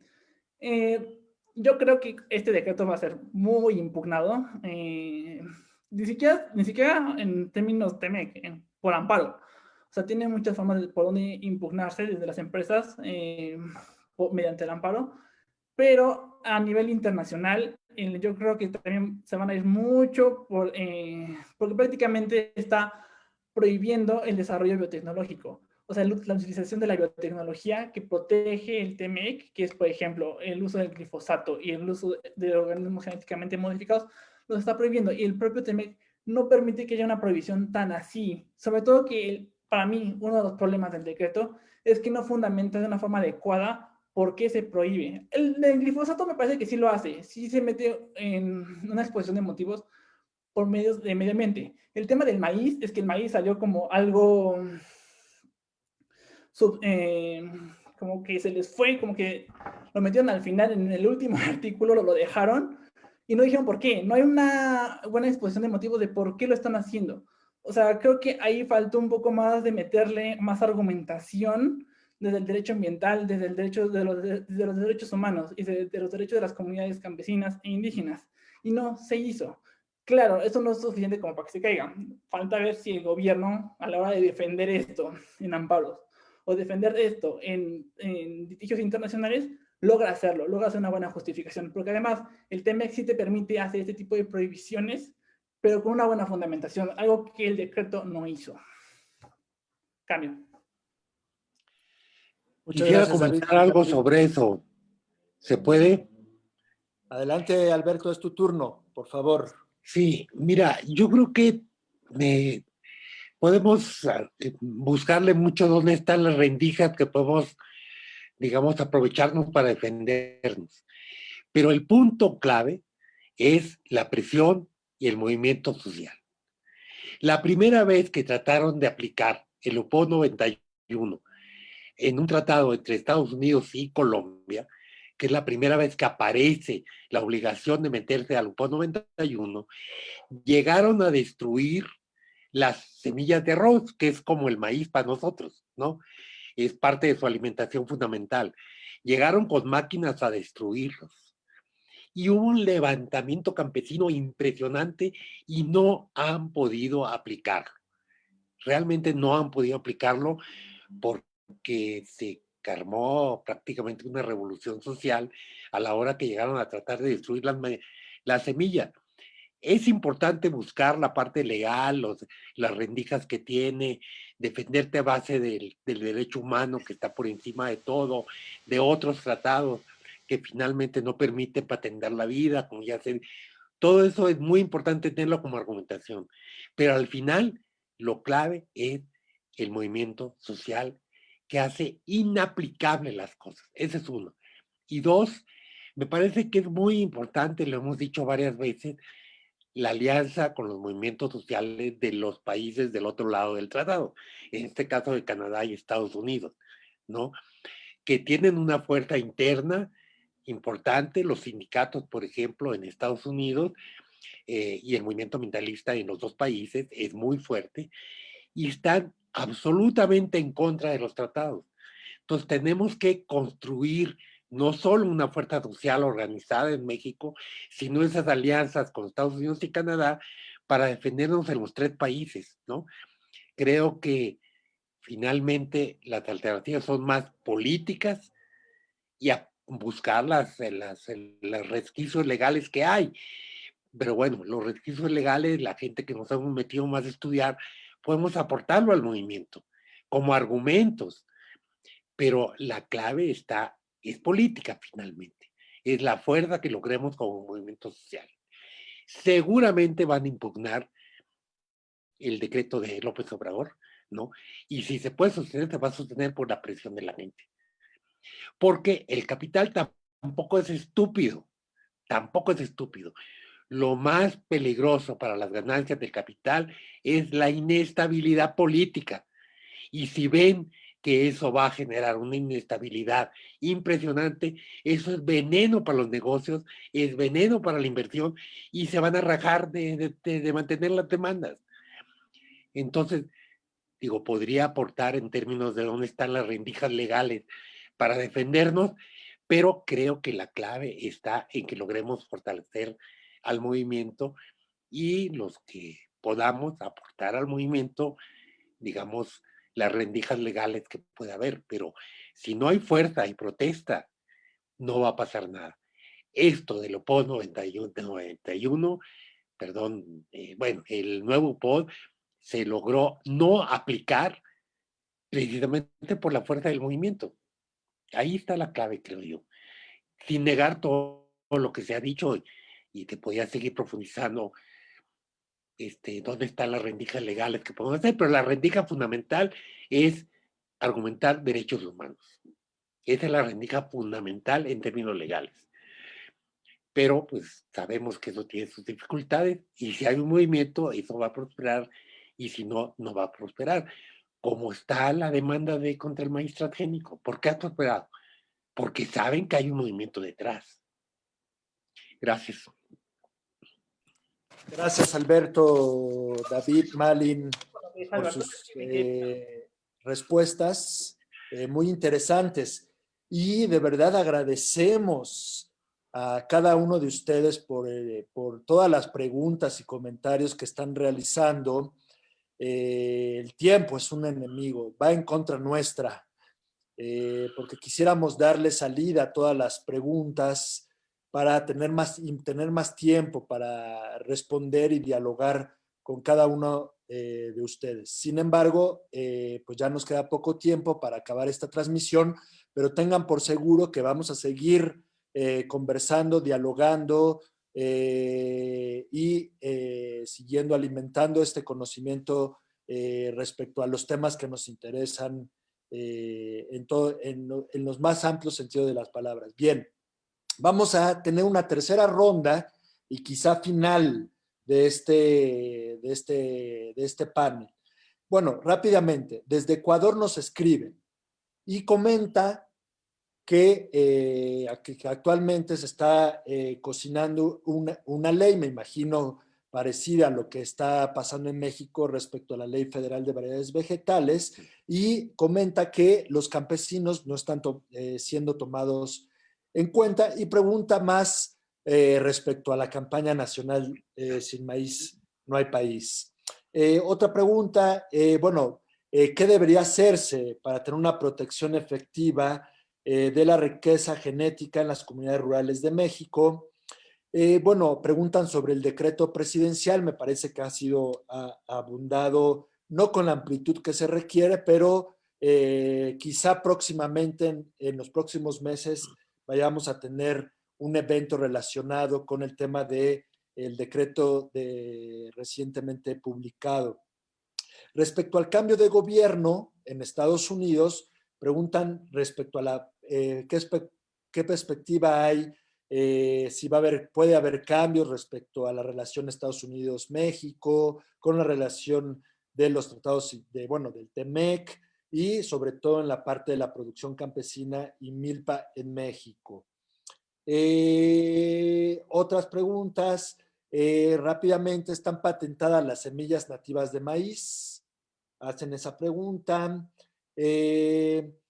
Otra cuestión respecto, se contrapone la visión de la cuarta transformación, del gobierno de la cuarta transformación, de prohibir el uso de maíz transgénico con la actual legislación y tratados internacionales. ¿Cómo se podría apoyar a los productores para que no les sigan despojando de sus semillas, de sus patentes, etcétera, etcétera? Otra pregunta, ¿puede haber leyes de protección y otros recursos? Pero, bueno, es un comentario más bien, perdón. Puede haber leyes de protección y otros recursos, pero no se hacen válidos a menos que se haga algo en contra del capital extranjero. En este caso, si se aplica, si es para las comunidades, es un comentario que nos hacen.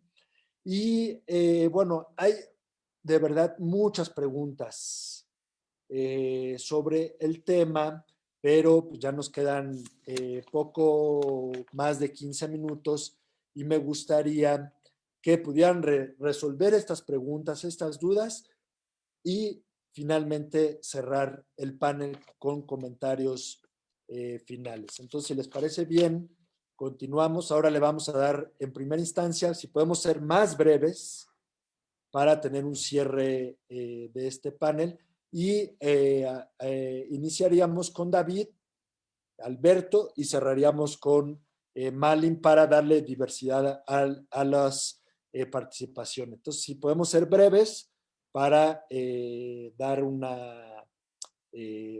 final, comentario final en este panel. Adelante, David, por favor. Claro, gracias. Intenté ser muy, muy, muy breve. Me quedé muy, muy picado con lo que dijo ahorita Alberto. La verdad, estoy totalmente de acuerdo con lo que él decía. Y solamente quise como agregar que tenemos que tener muy claro qué es el derecho. Y el derecho es una herramienta una herramienta de poder. Una herramienta para conservar el poder de los poderosos. Y mientras entendamos que el derecho ha sido creado para eso, podemos encontrar formas para combatirlo. Sobre todo los derechos humanos son una herramienta, son estas rendijas que tenemos que buscar. Porque está viendo también los comentados que nos decían que por qué tenemos que estar buscando entre las rendijas del derecho. Pues sí, porque el derecho está hecho para mantener los privilegios, mantener el poder de la clase poderosa. Y los derechos humanos son como esa rendija para poder salir de ahí o para poder tirarlos si es que es posible. Sobre cómo conservar la diversidad de las semillas, creo que eso puede ser una pregunta para el siguiente coloquio, que es van a haber especialistas sobre genética de la conservación, por ejemplo, que nos puedan decir más qué prácticas y cómo podemos hacer mantener la diversidad a través de la conservación. Respecto a Biden, Trump, la política con Estados Unidos, mi perspectiva, mi lectura es que va a ser igual o peor, no va a ser mejor. Tal vez en temas migratorios sí, que para mí también es un tema importante, pero en términos económicos, con empresas, con agroindustria, los mismos industriales que apoyaban a Trump son los mismos industriales que apoyan a Biden. Las mismas empresas, el mismo establishment es el mismo que está moviendo ambos intereses. O sea, no ha cambiado, solamente que Biden es la cara carismática. Trump no era carismático, es la única diferencia, pero las demandas van a caer. Y Biden también ya dijo, y su gobierno, la gente encargada sobre todo de comercio exterior, ya ha declarado que van a hacer demandas contra México por incumplimiento del TEMEC. O sea, no va a mejorar la cosa, incluso puede ser peor. Y el TEMEC va a ser su herramienta fundamental para empeorar la situación. ¿Están patentadas las semillas de maíz? Sí, hay patentes, hay derechos de obtentor. Si quieren, ustedes pueden entrar a la página del SNICS, que es el Servicio Nacional de no sé qué de semillas. No tengo presente el nombre completo. Ahí pueden ver, son semillas híbridas mejoradas por las empresas. No todas las semillas están patentadas. hay semillas que no. Me hubiera gustado hablar sobre, por ejemplo, el tema del maíz solotón, que ya sea en otro momento, que es un clásico ejemplo de esto. Pero sí, hay semillas híbridas que ya están patentadas. Hay muchísimas, de hecho, muchísimas. O sea, decenas, si no es que ya cientos de semillas, de tipo de semillas de maíz que se han patentado, porque año con año se siguen patentando y patentando y patentando semillas. Y los derechos de patente, al menos hasta el año pasado, me parece que duraban 15 años los derechos de patente. Con la nueva ley me parece que son de 20 a 25 años, que incluso van más allá de lo que dice el propio UPOP. ¿Cómo hacer para proteger o evitar el despojo de las semillas nativas? Bueno, aquí me parece que es importante que tengamos conversaciones, acercamientos con las comunidades originarias y con los pueblos campesinos. Ellas son las personas encargadas, las comunidades encargadas de proteger y de conservar estas semillas. Pero ¿cómo lo van a hacer si no? Creo que también tenemos que enseñarles, y ellos también nos tienen que enseñar. Tiene que ser como un intercambio de puntos de vista, porque también es importante también hacerles ver a ellas, a estas comunidades, los beneficios económicos que les puede traer también para ellas. Porque muchas veces ellas se ven obligadas a adquirir semillas híbridas, semillas mejoradas por la industria, para cumplir con sus necesidades, sobre todo necesidades económicas. Entonces creo que es un factor fundamental que tenemos que observar para poder conservar las semillas nativas. Porque podemos hablar de la milpa y ponernos muy románticos sobre qué es la milpa y cómo conservarla y cómo mantenerla. Pero si a las familias eso no va a ser suficiente para sacarlas, por ejemplo, de la pobreza, para sacarlas de la pobreza alimentaria, de la exclusión, creo que no va a ser suficiente. Creo que sería... Gracias, David. Alberto, por favor, un comentario breve y después Malin, para ir cerrando. Sí, mira, una de las rendijas más importantes es que en casi todos los capítulos, tienen momentos en los que dicen que la salud está por encima de esto, ¿sí? Entonces creo que en el caso del maíz transgénico, el gran argumento es que sea dañoso para la salud. Todos lo sabemos. El problema es que no han permitido las investigaciones suficientes para probar los daños a la salud que tiene el maíz transgénico, ¿no? Entonces creo que, pero ahí está, digamos, un arma muy, muy, muy importante, ¿no? Ciertamente en varios momentos del tratado se dice casi como para no quedar mal, ¿no? Que los derechos humanos están por encima y que el derecho a la salud puede generar excepciones, pero para eso hay que probar que es un derecho, digo, que es un daño a la salud, los transgénicos, ¿no? Pero bueno, ahí hay un campo muy, muy importante también para los investigadores de poder tener mucho más fortalecido la investigación del daño que hacen las semillas transgénicas y el daño que se hace rompiendo la biodiversidad, digamos, el desequilibrio ambiental que esto genera. Me parece que ese es un arma muy, muy importante. Pero volvemos, las leyes, digamos, aún cuando están hechos para el capital, nos dan algunos derechos, el derecho laboral y una serie de cosas, los derechos humanos. Pero todo derecho es real si tienes la fuerza para hacerlo valer. Si no hay fuerza para hacerlo valer, es de papel.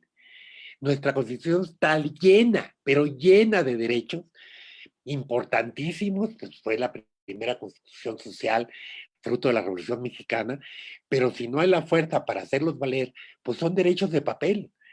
Entonces volvemos, hay que aprovechar las rendijas del derecho que hay que aprovechar los huecos que tiene el tratado, hay que aprovechar otros tratados no de libre comercio que son tan igualmente vigentes, pero el fondo es que tengamos la fuerza para hacerlos valer, ¿no? Gracias, Alberto. Adelante, Malin, un comentario breve para poder cerrar. Sí, claro. Bueno, quería mencionar un poco sobre la campaña nacional Sin Maíz No Hay País. Pues es una iniciativa pues, de ciudadanos y movimientos sociales, organizaciones campesinas indígenas que ya desde hace 13 años, si no me equivoco, son 14 ya, bueno, 13, 14 años se ha luchado por el derecho de las y los campesinos, pues, como el eje principal del maíz nativo de producción de mediana y pequeña escala, pero sí en el contexto y a partir de la soberanía alimentaria, y realmente pues el maíz no sigue existiendo sin la milpa, sin el frijol, sin la calabaza, sin los quilites. Entonces es todo por la lucha por un nuevo modelo agroalimentario. Antes estaba diciendo sobre ese modelo agroalimentario dominante que está empujado pues desde Estados Unidos, ahí está su origen, pero lo que necesitamos es luchar por otro tipo de modelo. ¿Y cómo lo vamos a hacer? ¿Qué son las alternativas que tenemos? Y sí necesitamos llegar así a acercarnos a la soberanía alimentaria, donde realmente el poder sobre los recursos productivos y reproductivos está en las manos campesinas, pero que también es un sistema alimentario saludable que nos está dando salud hoy y para las generaciones futuras. Pues algunas de las herramientas, pues quería como que solamente decirlo rápidamente, desarrollarlo en la conservación de las semillas en situ, que es súper importante porque es el contrario in vitro que se tiene en los bancos de semillas esas gigantes. Aquí en México tenemos CIMIT, el banco de semillas más grandes en el mundo de semillas de maíz y trigo, y sí, realmente se están argumentando, pues ya tenemos el maíz ahí, pero no es cierto, porque el maíz, ¿cómo se desarrolla? En las manos campesinas que lo selecciona, lo guarda, lo ajusta. Cambio climático, pues los maíces nativos que aguantan más la sequía, el frío, son los que sobreviven. Entonces en la siguiente generación van a ser más resilientes, esa palabra que ahora es muy de moda, ¿no? Pero sí, realmente así se pueden desarrollar las semillas. Es la única manera de seguir teniendo esa diversidad de las semillas y seguir teniendo semillas en el futuro. Entonces esa es una de las cosas que se puede hacer. Una de las otras cosas es que necesitamos realmente pagar más para los maíces nativos, a los campesinos que lo están sembrando, porque están pagando demasiado poco.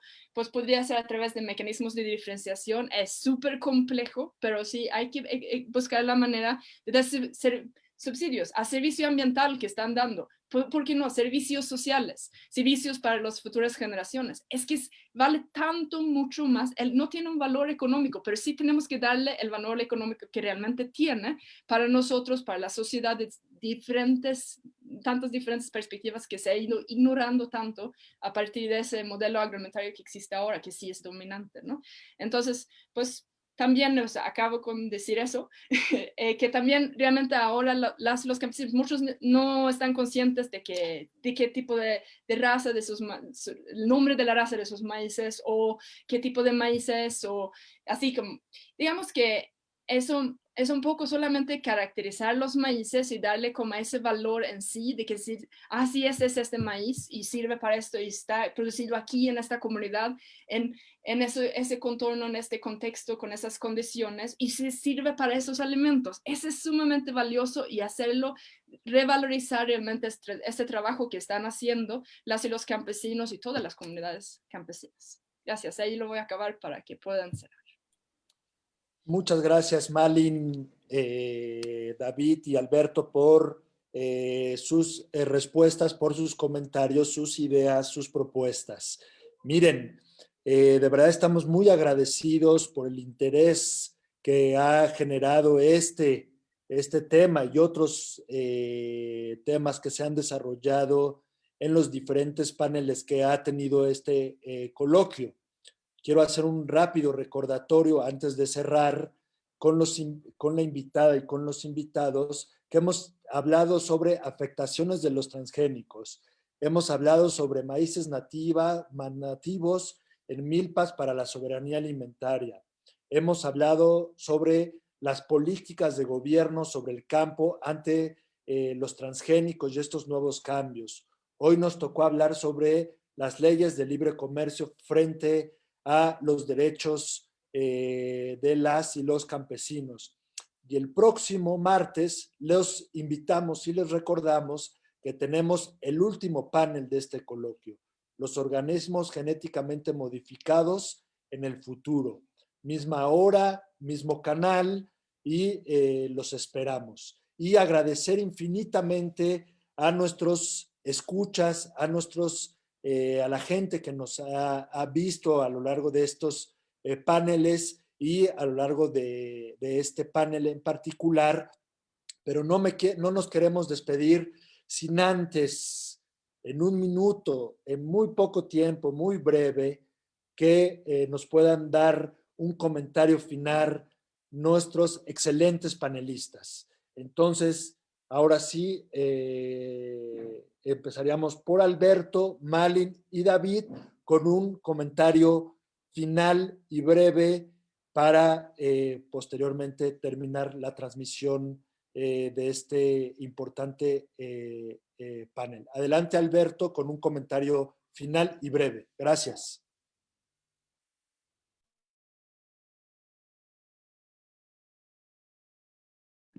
Micrófono. Tu micrófono, Alberto, por favor.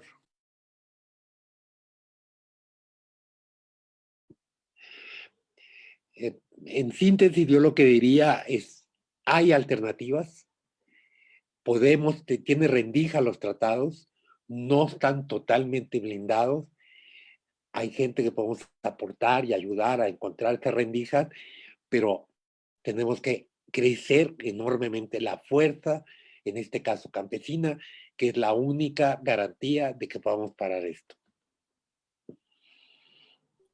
Adelante, Malin, por favor, comentario final y breve. Sí, realmente lo que necesitamos es proteger, además de esto, lo que acaba de decir Alberto, necesitamos proteger las semillas nativas en manos campesinas, necesitamos buscar pues el apoyo de los movimientos, las demandas de los movimientos y las alternativas en las comunidades campesinas, junto con toda esa fuerza de movimientos que necesitamos realmente demandar que sí se incluye y que sí se desarrolla realmente pues, políticas públicas que están de acuerdo con lo que pues ahora están diciendo, que si vamos hacia la soberanía alimentaria y si necesitamos presionar y si necesitamos organizarnos en muchas diferentes maneras, en todas las maneras que se pueda dentro de estas condiciones tan delimitadas, pero sí es sumamente importante lo que acaban de decir. No vamos a poder prohibir y quitar los transgénicos de nuestro consumo, de nuestra producción agrícola, si no hay una demanda de los movimientos sociales y de las y los ciudadanos. Gracias, Malin. David, por favor, un comentario final. Sí, creo que aquí en esta mesa hemos dado un panorama un poco, mucho sombrío y poco esperanzador, pero creo que no todo está perdido. Hay salidas, hay soluciones, hay otras alternativas. Solo es importante organizarnos, es importante hacerlo de forma colectiva, porque creo que solamente peleando de forma colectiva podríamos lograr alcanzar estas salidas, estas nuevas alternativas para que haya un verdadero cambio. A nivel individual dudo que logremos hacer grandes avances. Creo que la solución sería hacerlo a través de medios colectivos. Muchas gracias, David. Pues ya para finalizar este interesante panel sobre los tratados de libre comercio, no nos quisiéramos despedir sin antes, primero que nada, agradecer a Malin, a David y a Alberto por sus exposiciones, por compartir su conocimiento. Ha sido un gran aprendizaje y sobre todo retomar estos temas de los tratados internacionales, a veces olvidados, a veces que generan, son temas complejos, pero que volvimos a retomar. Segundo, agradecer a cada uno de ustedes por escucharnos, por vernos, por su interés, por sus preguntas. Recordarles que nos vemos el próximo martes a las 5 de la tarde a través del Facebook de la campaña nacional Sin Maíz No Hay País y de las organizaciones convocantes. Y finalmente, agradecer y reconocer a todo el equipo de trabajo técnico, a todo el equipo que ha trabajado incansablemente en la preparación de estos paneles, de este coloquio, que pues no se ven, pero que sin ellos, sin ellas, no sería posible estos paneles. Así que los temas ahí están. La lucha no se acaba. Vamos a seguir debatiendo, reflexionando, analizando y sobre todo poniendo los temas a debate para que los beneficios sean para la gente y no sean para un puñado de transnacionales que se han beneficiado por este modelo depredador que han comentado Alberto, Malin y David. Muchas gracias a todas y a todos y nos vemos en las próximas sesiones. Estén pendientes y de verdad agradecemos infinitamente el interés que han puesto en estos temas. Muchas gracias y nos vemos próximamente. Hasta luego. Gracias. Adiós. Gracias. Cuídense. Gracias a todos.